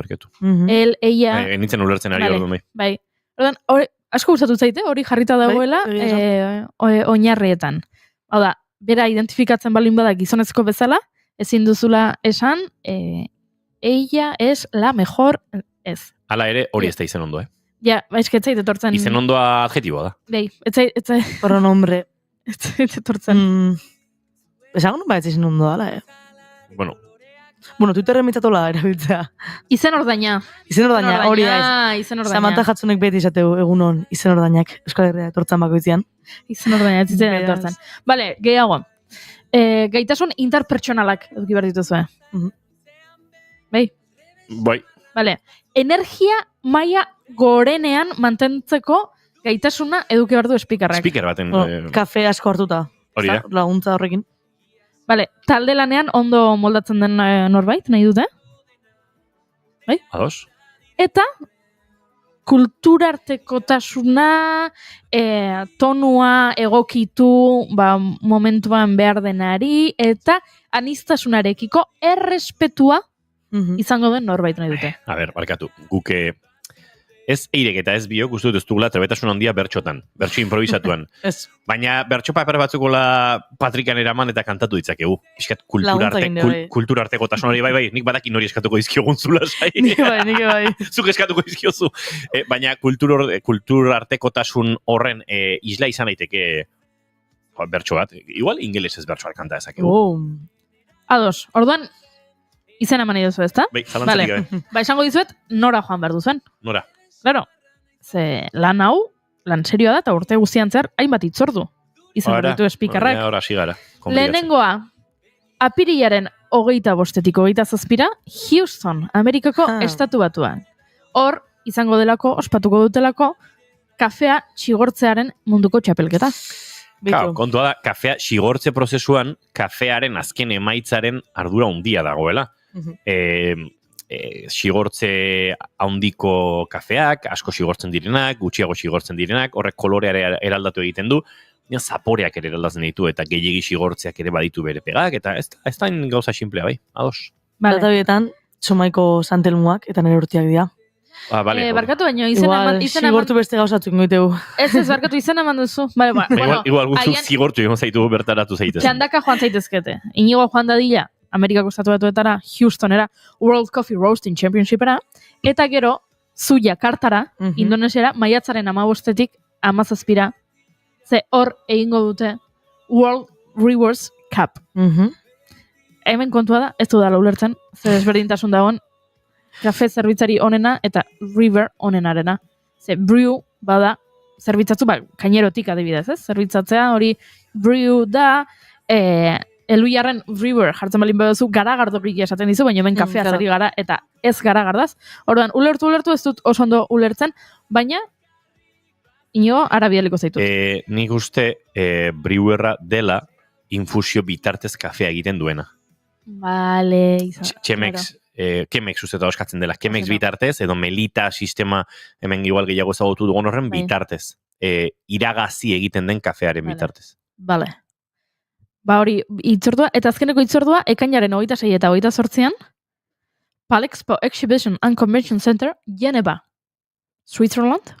Han, egingo delako, esnearekin marrazkitxoen txapelketa, egingo delako kafe dastatzaileen txapelketa, eta beste hainbat ere lehiaketa egingo dituzelako, beraz, izena mani balin baduze, kontuan eduki, joan behar duzuela, Amerikako estatu batuetara, Indonesiara eta Suitzara. Baina guai dago, ez? Bai. Speaker lanak egitea horrelako zea batean, ez? Niri gustatzen zait, gero, zuei ere pentsatzen du gustatuko zaizuela, parte hartu dezakezuela, kafe dastatzailearen txapelketan. Niri asko. Nik ezin dut. Etxedalako kafea gustatzen. Hain dela gutxi izan diguzatzo kafe hartzen aritu zinela, orain ez, aklaratuko zara emakumea. Vale, baina ara joan nahi balin baduzue, entrenatu egin behar duzu, eta orduan ez alduko izuet lehiaketa nolakoa den. 3 katilurekin triangulotxo bat osatzen dute, gutxi gora bera, ez? Eta orduan, helburua da, dastatzaileak jakin behar duela, kafe bakoitza, ze kafe den, baina kontua da, 3 kafe horietatik 2 berdinak direla, identical, eta bat dela desberdina, eta orduan zuk egin behar duzu. Dauzkazu triangulotxu pila bat. Mailuze bat dago, eta katiloak 3, baina mordo bat. Joan behar duzu, mordo bakoitzetik bat kentzen. Mordo bakoitzetik. Hau repe dago. Hori. Hau ez da berdina. Hori da. 3etatik bat, ez da besteak bezalakoa. Eta orduan, joan behar duzu bat kentzen, ahalik eta azkarren. Erronda bakoitzan 8 triangulotxo daude. Baina, hainbat erronda... Hori gustoko dute, behin gertatu zitzaidan apostu bat Donostiako Aldezarrean bagentu zen sagarrotegi batetik. Kazetari kuadrilla bat. Eta antxe ez da egite, kubata bat eskatu genuen, arratsaldeko 7 o 8 ez izartzen, eta Coca-Cola light edo normala galdetu zidan batek, zerbitzariak ala galdetu ziolako, nik ez, light ez, normala. Eta zerbitzariak izan ziren, etzen nuke nabarituko eta. Nola ez ez? Baina, dudarik itzazula gine. Bai zeata. Bueno, postingo du. Eta, bale, asmatze balin bazu, rondan ere kontu bazian 10 o 12 katxarro. Eta antxeatea zuten, 4 txupitotan, zerbitzariak komplikatu nahi egin izan zuen, 2 light eta 2 normal. Eta nian egon, ondoan zegoen Jon Gotzon aldaparena, dideako aurkezle edo kide dena, eta sanion, Jon Gotzon. Nei ez bazilatu, Adieon, ze niretzako hau gauza serioa da. Ni behin apostu bat egingo dugula hemen, hau gauza serioa da. Beraz, zu adiegon, basoak nola mugitzen diren. Ados, bueno, begia eta batzu zizkiaten markatu, eta antxeatera zizuen 4 txupitoak. Bat hartu nuen, garbi zegoen zertzen, hau lai da, beste bat hartu nuen, garbi zegoen normala zela, bestaldera, 3. hartu nuen, probatu nuen, eta hor ja, egia da, hauan hasten ari zaizula, lehenengo light, gero normala zan, eta esan venga, azkar erabaki behar duzu, hau laita, bai, dudaria, eta horren egin nuen, laita hor kokatu, eta 4. probatu ere nuen egin, pum, horrela. Eta ikusi nuen Jon Gotzonen irribarrea, esanen, toma, irazi dugu. Eta kamarerak egin zidan olatua, parra batzu urta genitun, eta kubata ronda hori ordaindu zuen, bai. Bale, txapelketa honetan, kafe dastatzailearen txapelketan, esan dudan bezala, 3 katilloak daude, 8 daude, 8 iruko, eta asmatu behar dituzu, iruko bakoitzetik, asmatu behar duzu, zein den kafe desberdina, eta denbora gutxien egin behar duzu. Zenbatean uste duzu, zenbat asmatuko zenituzkete, eta zenbatean izango zinaketek gai hori egiteko. 8 iruko. Hori da, 8 iruko. 8 iruko. Hau da, denak asmatzen balin badituzu, 8 asmatu dituzu. Bai, zenbat denbora. Zenbat denboran. Nik uste dut, 3 minututan eta asmatuko nituela 4-5. Ire? Esken egin asmatuko usta bat. Nik uste denbora asko pasatzen bada okerragoa dala, hori lehenengo tentazioan egin behar den zerbait dela. Pasaden urtean, Brazildar batek irabazi zuen, Dionatan Almeidak, asmatu zituen 8ak, 2 minutu eta 19 segundutan. Eta jarraian eduki zuen Alemaniako Aurora Zereta, 8 asmatu zituen 2 minutu eta 29 segundutan. Hau da, 10 segunduko aldea aterazion agian lehenengoa. lehiaketaren saltsa gehiago da denbora asmatzeko kopurua baino. Bai, ze finalera 4 pertsona pasatzen dira, sailkatzen dira, eta lehen urten, laugarrenak, Guatemalako Jonathan Rarigelek, 7 asmatu zituen, bai. Eta aurrekoetan, lehenengo sailkapenean, hau da, partaide guztiek parte hartzen duten horretan, egon zen jendea soilik 3 asmatu zituena, 8tik 3, nahiko... Bai, ez da zardilla. Nahiko kaskar. Baina egia da, finaleko lauen artean, 8 asmatu zituztela, eta gainera, azkar bai, ze hori da kontu, asmatu behar dituzula denak, baina gainera, azkar. Bitxia da, egunen batean egingo dugu, hemen egingo dizuetenik. Nire behialan egingo dut. Zer june? Niri justu aurreko astean atera zitzadan bideo bat, eta aurkitu dut bideoa, nola egiten duten ikusten dena, eta da ikusgarria nola dagoen pertsonak berak bere kutsara eramaten du, eta daukate katilutxo bat kutsara bustitzeko, kafe eta kafe bakoitzaren artean ez nahasteko ezer. Eta eskuan beste katilu bat urarekin. Eta doaz, probatzen azkar batean, eta bustitzen duten bitartean haien kutsara edaten dute urtragoa. Eta benetan da pasada bat ikustea ze azkar egite duten, eta pertsona honen kasuan 8 beharrean 4 dituzte, eta 3 asmatzen ditu 4tik, baino azkar batean pasada da. Esan bezala, hau ere badator, ekainaren 26tik 28ra Suitzan izango da, eta Eta agian izan eman dezakegu, ze irikita dago izan ematena, izan ematea eta joan gaitezke, ara. Ba, nik duela gutxi ikusi dut tipo batek pixa sistemari adarra joan nahi ziola, eta hemen bada nahiko gai politikoa ura erosi behar den, edo ez zen erosi behar, urak doakoa behar duen izan, eta, bueno, ba, luxuzko uren mundu bat badagoela, eta tipoak egin zuen ur kata lehiaketa baterako, ur dastaketa lehiaketa baterako prestatu, egin zituen ardo botila doktore xamar batzuk etxean edan, bustu, garbitu, eta etiketatu bat sortu zuen, izen bat asmatu zuen, italianoz, eta bere etxeko iturriko ura bete zion. Eta lehiaketa hortara eraman zituen, eta lehiaketako epai maileko kide batzuen ustez oso ur ona zen. 1.000 euro inguru kostaz zitekien ura. Eta epai maileko kide batek esan zuen bere haurtzaroa iradokitzen ziola. Eta gero komentariotan ikusi nuen izan behar da kutrea aberatsa, haurtzaro humilekin horrelako konparazioak edo egiteko, ez? Haurtzaroa iradokitzen dit, eta haurtzaro erakitzen dizu, pues igual horra zinenean itxurrik ura mantzizuelako, hartaburua. Bizitzan, zein unetan egon beharko zenuke, $1.000 edo €1.000 edo dana dalako ordaintzeko uraren gatik. Baztekit, balin bat zaude agian, Titaniceko Rose balin bazara, eta ez da gizan bat egun pasa balin badituzu urika edan gabe. Hombre, biziraupen kontu bat balitz, eta diru hori bazenu, hori izan nahi dut, biziraupen kontu izan behar duela, diru horrelako kopuru altua ordaintzeko uraren truke. Alegia, txoriak hil eta beraien odola edan beharko banu, bizirauteko nahiago, ura, noski baiet. Ura ordaindu baino. Biziraupena luzerako balin badoa diru asko behar da. Bueno, horrelako kontak ere badaude. Mengorkak esan du, aizue memola 1000. Saiorako. Ez nida txarra, ideia ona da, Kafe barista ateraman eta hor jolasa antolatzea. Barista bat behar dugu? Gauza esan izuet, kata bat egin behar balin bada eta banatu, kafe hori ondo egin da behar da, alegia. Parametro berdin-berdinetan egin behar da, benetan kafea, katilloan dagoena, berbera, komatxo artean berbera izateko. Gaizki egindako kafearekin beti da ez zein den desberdina? Baina beste biek berdinak behar dut izan. Bai, hori da.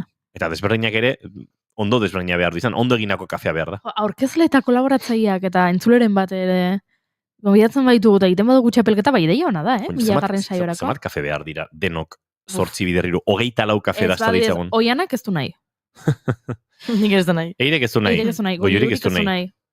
Bueno, hor izango da lehia Julen Goikotxeak bai ez esango du. Junek ere bai. Junek baita ere.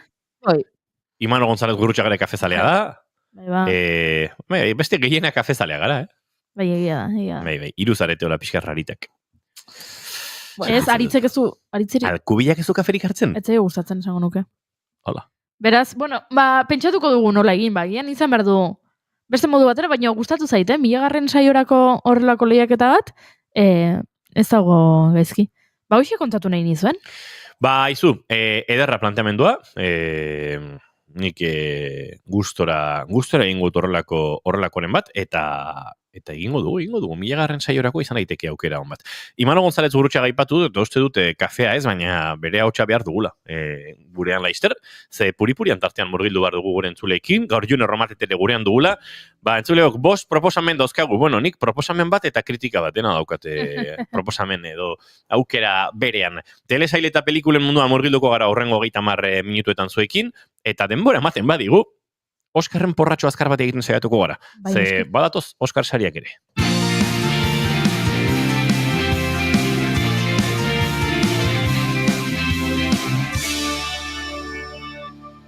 Bigarrenak ez direlako beti okerragoak. Bigarren kafea.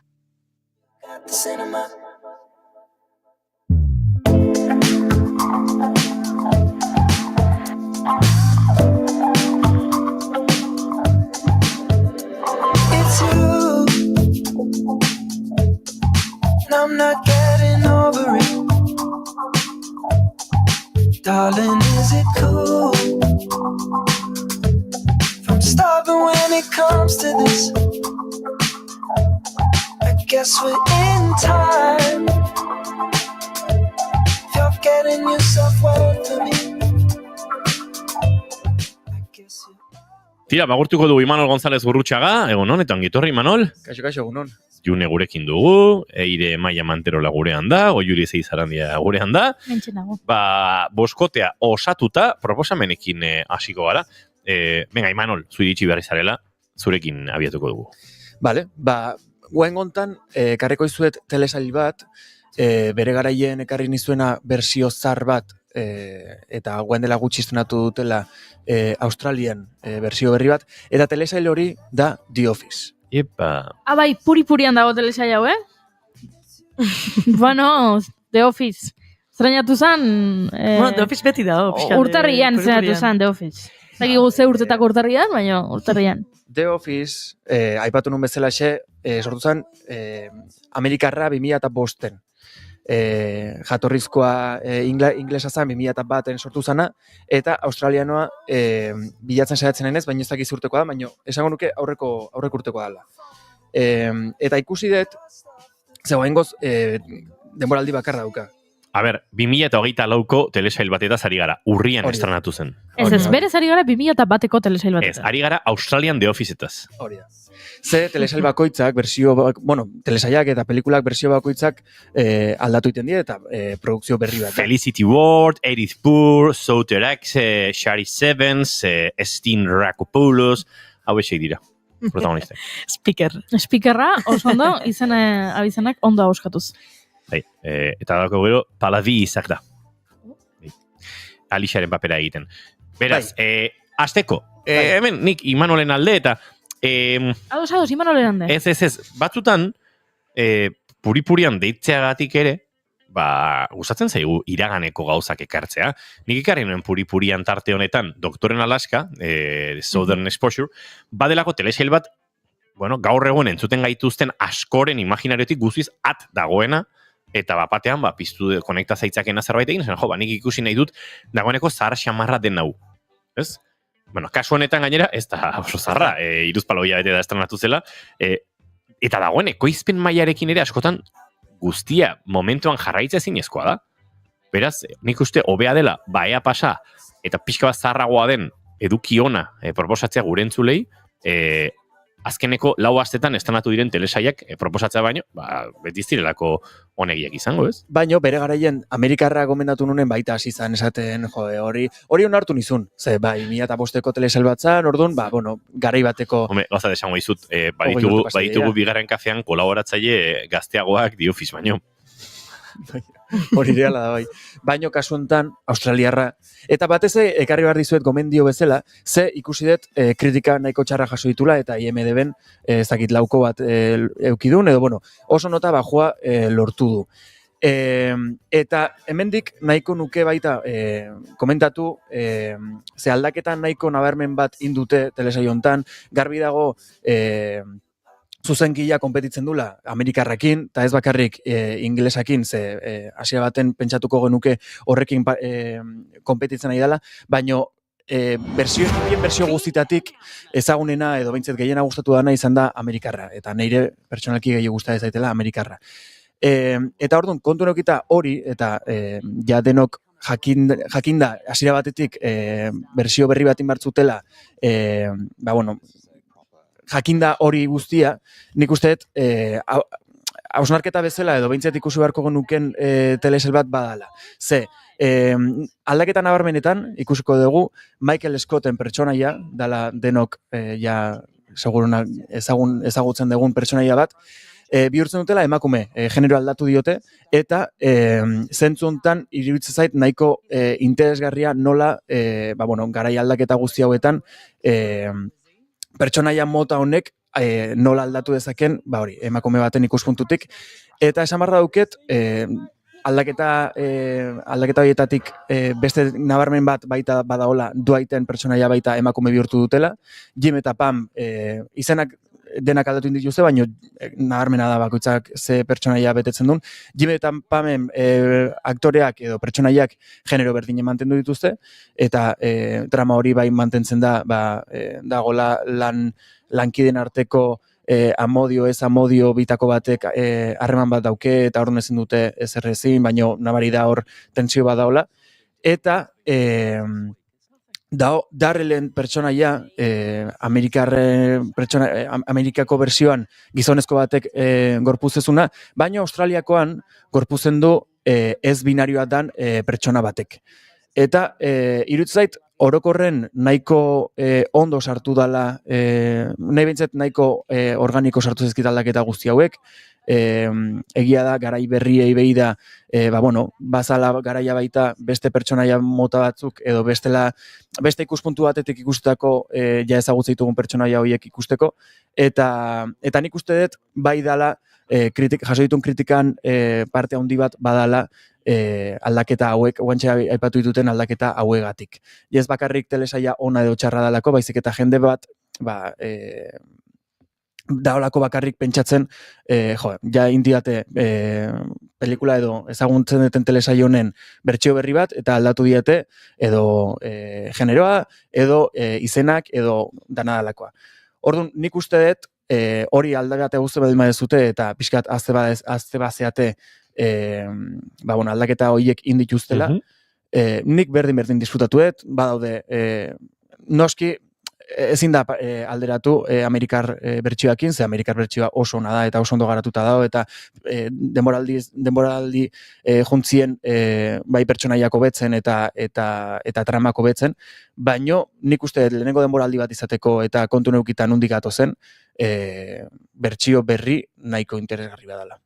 Ados, hortxe The Officeen bertsio australiarra, Prime Videon ikusai dagoena, Imanolen gomendioa. Nik nire botako dizuet, eta hoxe da. At the end of the week, you will be an entirely different person. What happens in Thailand stays in Thailand. Amen. Amen. Our hotel is the best in the world. At the end of the week, you will be an entirely different person. Bueno, The White Lotusen 3. denboraldia iritsi da, HBO Max plataforman ikus daitekeena, hainbat sari jaso dituen telesaiaren 3. denboraldia da, bere zuzendaria Mike White da, eta finean kate turistiko bat edo kate turistiko baten inguruko historia kontatzen ditu, nolabait diru asko duten bidaiari, hotel horietan lan egiten duten pertsonaia xelebre xamar, eta oso leku ederretan kokatzen diren tramak dira, eta trama guztiak hasten dira berdin, 3 denboraldiak hasten dira berdin.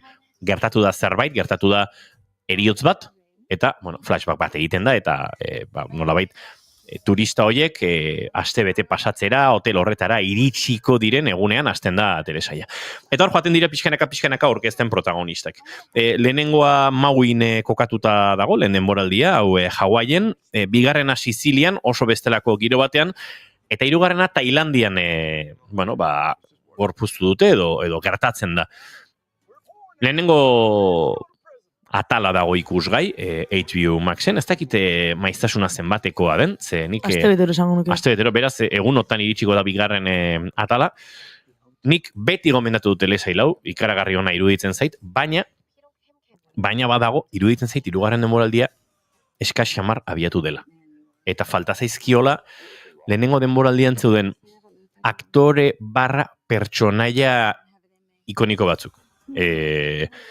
Lehenengo denboraldia hasi zenean, hor dago Jennifer Coolidge, pixu asko ematen diona telesaiari, hor zegoen Murray Bartlett, olako gerentearen papera egiten oso modu karakteristiko eta interesgarrian, Sydney Sweeney zegoen ere lehenengo denboraldi horretan, ez dakit, bazegoen zerbait Alessandra Daddario zegoen, personaje batzuk, personaje hauek aktoren izenak dira, beraia gorputzen zituzen pertsonaiak oso indartsuak ziren, bigarren denboraldian ere, hortxe zegoen Jennifer Coolidge bera, 3. ez dagoena, ez dute xetasun gehiagorik emango, horre Murray Abrahamen paperare bazegoen, pixkate italiar, xahar, siciliar, baina estatu batuetan jaio dena, eta ez dakit, beste saltxa bat zegoen, beste indar bat zegoen, eta lehenengo ataletik ni harrapatu ninduten bai lehenengo eta bai bigarren denboraldiek.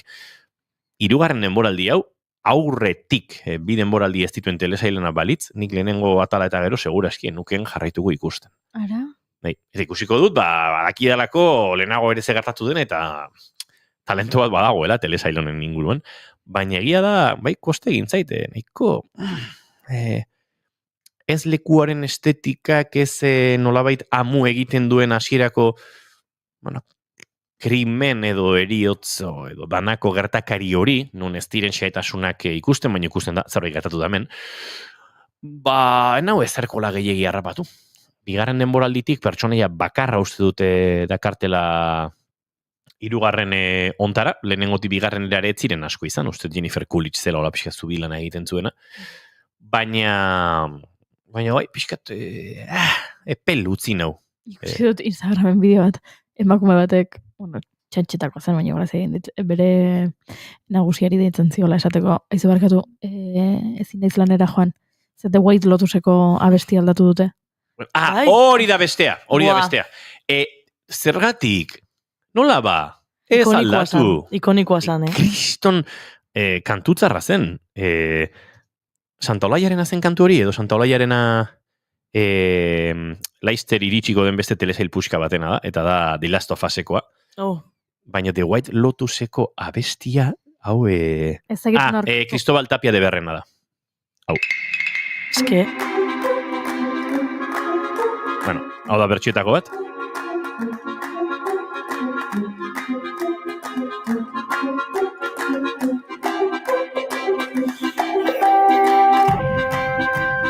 Nik uste guk nahi duguna, hau dela. Hau. Hau. Eske oso ondo definitzeu. Zer dan The White Lotus. Baietz. Eske hau da The White Lotus. Hau da The White Lotus. Ze garrantzia batzutan, ez?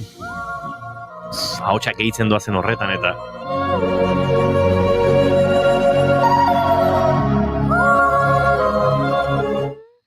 Ui, gelditu egin zaite...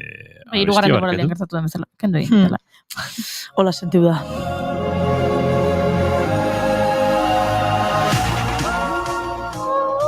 Epiko. Bai, ikaragarria da. Eta, hau ere, esan da bezala, kendu dute, eta orain... entzun edo konformatu behar dugu beste honekin. You will be an entirely different person. What happens in Thailand stays in Thailand. Amen. Amen. Honekin. Our hotel is the best in the world. Ez da bat ere ona nire ustez, eta egia da pena badela.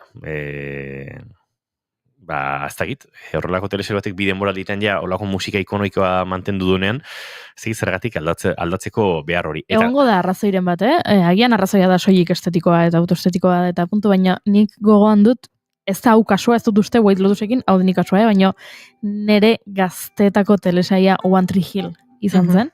One Tree Hillen abestia, hasierako abestia, I Don't Want to Be, Gavin DeGraw abeslariaren kanta, zen telesaiaren oso, nortasunarekin oso bat zetorren, eta oso mitikoa zen, ze telesail batzuekin bestekin baino gehiago gertatzen da, hasierako kantu horrek garrantzia daukala, eta azkenengo denboraldirako, ja ikusle gutxi gozuzkan telesailak, baino zale sutsuenek, guk eskatzen genuen azkeneko denboraldi bat, eta orduen esan zuten ekoizleek, azkeneko denboraldi bat nahi bazuten ikusleek abestirik gabe izan bertzuela. Ze egile eskubideetan diru asko gastatzen zutela abestian, eta zela, edo abestia erabilita 5 denboraldi egiten ditugu, edo abesti hori gabe 6 edo 7 denboraldi. Eta jendeak erabaki zuen, guk beste denboraldi bat nahi dugu pertsonaia hauekin ze gertatzen den, eta azkeneko denboraldian, etzen hasierako kanta etzen egon, diru kontuengatik. Wow. Entzuten ari ginen hau, bide batez, da The Last of Usen Gustavo Santaolallaren abestia. Eta hau ere iruditzen zait bai dela oso musika ikonikoa The Last of Us telesailaren zat.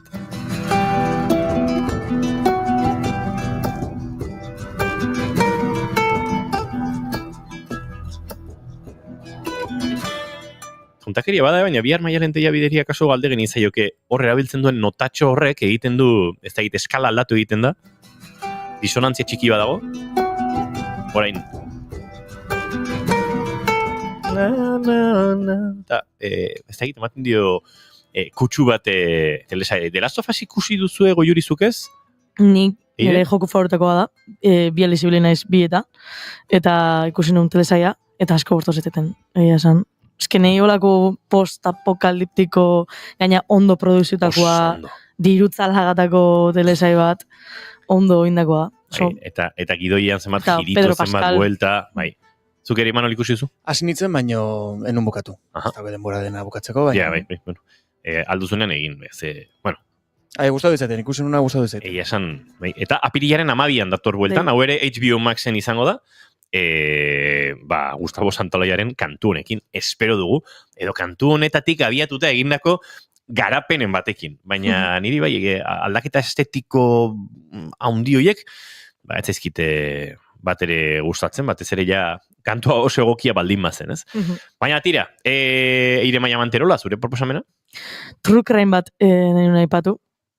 Bueno, kontestuan jartzeko beti kriston obsesioekie true crimeekin, eta demo pilo bat nijoan true crimeik entzun gabe, ez da ikusi gabe Netflixen, ez inun, zeia aitzaren puntu bat pertsonalki satura hau eta ez nula entzun. Baina kasu bat oso biralain da Gabi Petito izeneko neska batena, entzun danekan podcasta, baina Netflixen oantxe gauzik ikusiena, edukik ikusiena da. Eta orduan atzo esan nun, aukera bat emango jo, eta berriz ikusikoet. Eta behin distantzi hori hartuta gero, perspektiba bastante aldauzait trukanean inguruan, eta nahi nun pixkat hortaz itzen, trukanean fenomeno badala, geota handio dauna, geota zabaldu dauna, eta hori, Gabi Petitona espezialki birala aida izaten, bere momentuan 2021 gertatu zen krime baten buruz doa, eta bere momentuan bai oso birala izan zen, eta, pixkat, hori, gainetik ikusita, endutzen zait, badala pixkat miserian pornografia itea, trukreman asunto hau, hain denboa bat ikusi gabe onda gero pentsatu duten gauza badala. Eta, kontestuan jartzeko, Gabi Petitoa zan neska gazte bat 1989an jaio zana, eta mutil batekin zeon, Brian Laundrie izeneko mutil batekin, eta dokuserie hontan ikuste dugu, behaien, bizitzan hola zan, kontestuan jartzeko danataz, informazio dana dakau, nolakoa zan Gabi gaztetan, ze laguntzezkan, ze gauza zitun, baitare Brian mutian kasuan ere bai dana dakiu, informazio hori dana publiko da, eta hori morbori bilatzalare bai asko, ez da? Eta, kasu hortan, doala pixka bat erakusten behin historia, eta momentu bat iristea, Gabi honek nahizula blogerra izan, eta azteala bere blogak iotzen YouTubea. Eta orduan hori, eske alde ikusi behaien dinamika, alde ikusi behaiek, eta gertatzean gauza pilo bat, eta hori, nahi nulain hausnarketa hori, miserian pornografia horrekin, eta nola jartzen duen ikuspegi hortan neska gazte hau, eta jartzen duela erdigunean neska gazte hau, eta bere bizataz dana dakiula, eta zen morbo emategun horrek, eta bere gurasoak nehar esatziala etengabe histori hortan kontatzen, eta ez dakit, ja, aiatzezala puntu bat, kasu honekin espezialki gaizki zentintzala hori dana jakiteatikan, oso birala esalako, eta behare bai bere burua demusuan grabatzen izalako, eta jakitia grabaketa horien atzean behik zerkaen harremana zeintzan, eta ez dakit, pixka bat hor nahi nun jarri basalantzan eduki hau, ze hori oso birala egin da, eta Netflixen oso viral da oantxe bertan. Orduan, ez dakit, zeiritzak esan zuek honen aurrean, baina entretenigarria da, baina ze puntura arte da zi entretenigarria izatea pertsona honen hilketa. Ez dakit. True crime-arekin beti gertatzen den. Bai. Zerbait da, zalantza hori beti dago, beti gainera bietako bat bizirik balin badago, gehiago sortzen dira horrelako kezkak, biak hilda balin badaude baita ere, noski, baina bai, badago zerbait erakartzen gaituena zeharo horrelako gaiekin, horrelako misterioekin, horrelako gertakari lazgarriekin, horrek badago zerbait eta erakartzen gaitu, eta ez dakit horrek ze esan nahi duen gizartari buruz, edo, baino, bai, nik ulertzen dut oso zaila dela egitea benetako gertakari bati buruzko lan bat, guztiz errespetu guztia mantenduta, eta fin, eta empatikoki, eta, bueno, ba, zaila da. Benetan gertatutako zerbait balin bada, alderdi asko daude gainera, ba, bueno. Erdigunean morbua jartzea edo ez, adibidez, Tamayo kintzun dokumental hortan como cazar a un monstruo hortala bere herriko erasotzaile bat, mutil gaztea erasotzen gizon batena, horra adibidez, gainetik antzea jartzezun, biktiman errespetua zen hor danan gainetikan, biktima gertatutakoa, eta hori zan salak eta kasu hauetan, ba, ez dakit, hori, hainbeste demo ikusi gabe horrelako trukaren bat, eta guain ikustean, ba hori, sentazio oso txarra emateula, eta bueno, ba hori, dala eduki bat, munduan gehien ikusten dena guantxe bertan, eta bueno, hoxe. Netflixen krisia pasazen? Honek berriz altza Honek altza du Netflix. Eba zegonez, alako krisia Netflixen inguruan, eta... Bueno, urtero esaten da ez, Netflix gainberan dagoela, eta gero beti agertzen dira. Ja, enagoain beste bere zenbaki begira, ez, mozkinei edo enpresa kudeaketari begira, baizik eta, bueno, ba, telesailen kalitatea eta dauzken edukien mailarekin, ba, bueno, pixkat atzera geratzen ariote den hausnarketak agertu izan dira, ez? Pixkat atzean dago. Bai, atzean dago. Eta arteko horrelako golpetxoekin pixkat aurrera egiten du. Nik uste dut hau ez dela golpea zara Netflix entzate. Hau ez da The Last of Us HBO-ren zati izan zena, edo hau bi 3 egun barru aztuta dago. Baina kontua olakoan beste atatzen dituzun momentuan, hilabetero bat atatzen ari zanean horrelakoak mantendu zala igual. Ez dala mako produkzio bat estrenatu eta horrekin epe laburreko golpetxoekin horra mantentzen den. Bai. Bueno, June Romatiti bargurenek ere badauka bere proposamena guretzat. Nahiko proposamen xelebrea. Cobra Kai! Bai, da telesail bat, ba hori, zerbait, ez dakit, kriston ona den hori beharrean, pixkat entretenimendutik tira detena, asko ikusietelako azken hilabete honetan, eta nola, esaten dia zuten urteak atzea zitetela eta zerre berria izan behar duen, ba, da telesail bat pixkat biak nasten dituna.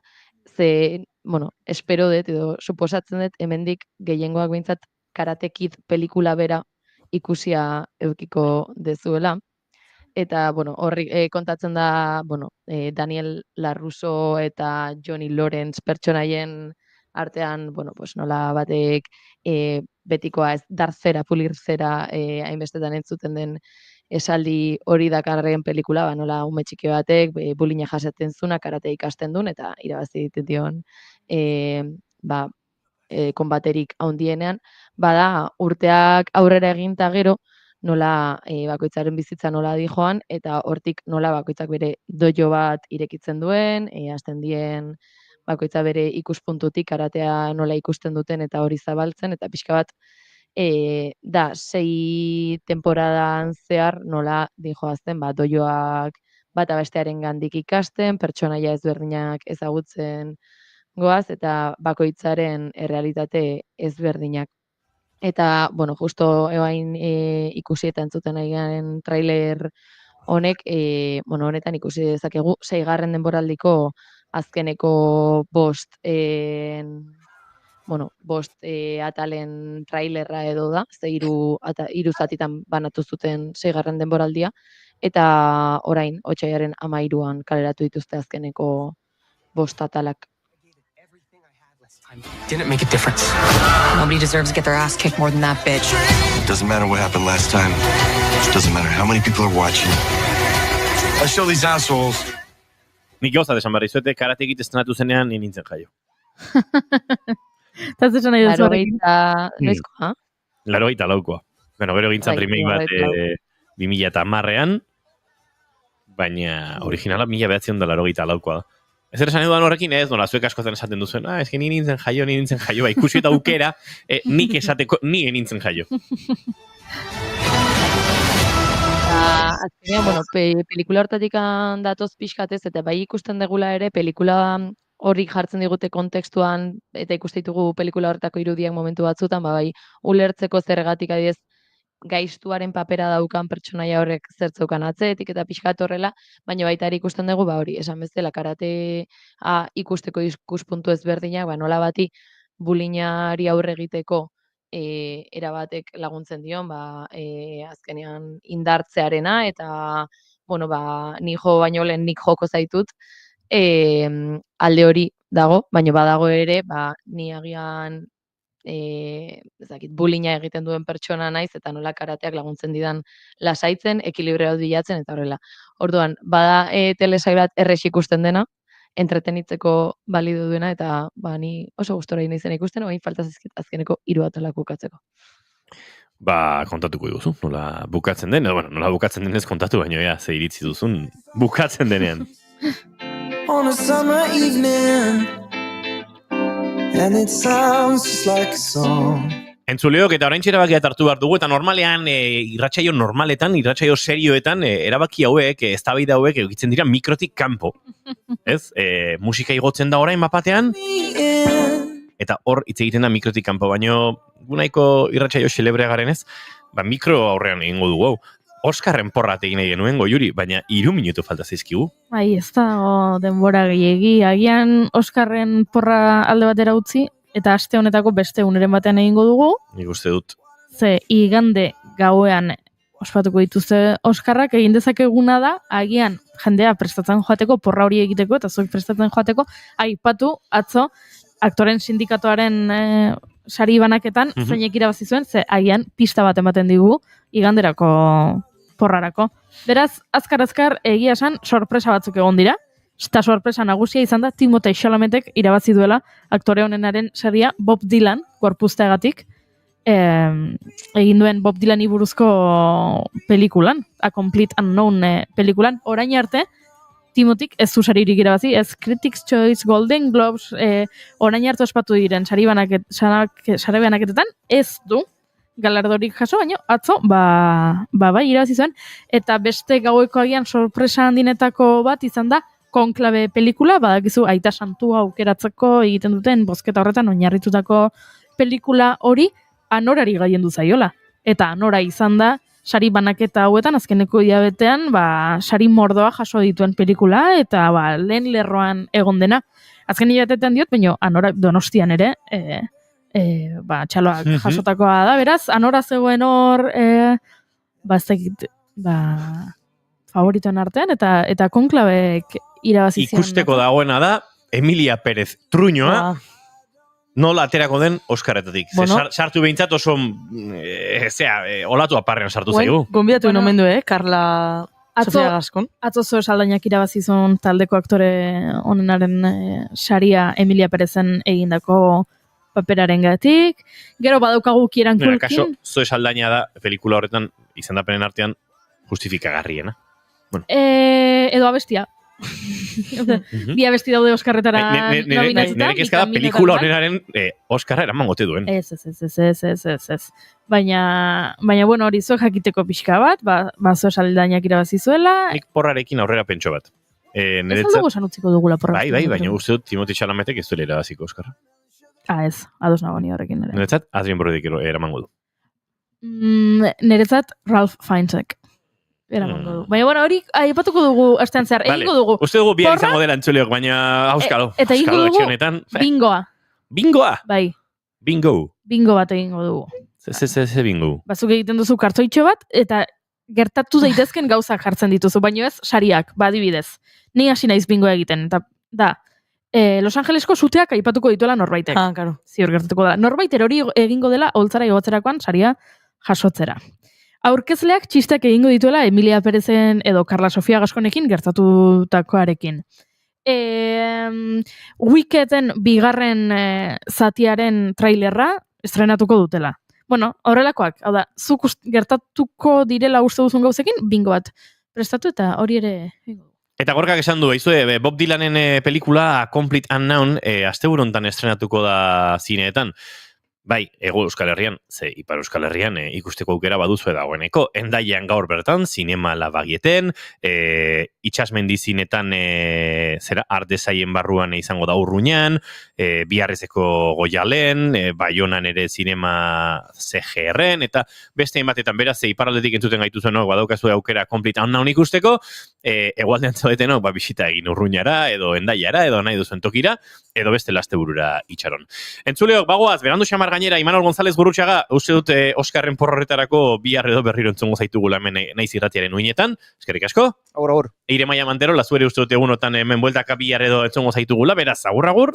Goiuri Zeizarandia, bihar arte, zu bai ala bai hemen. Bai. Eta entzuleok, plazer baduzu egu bihar goizeko 10:05 hemen izango gara, naiz irratian zuekin orain informazioaren txanda. Ondo izan, agur!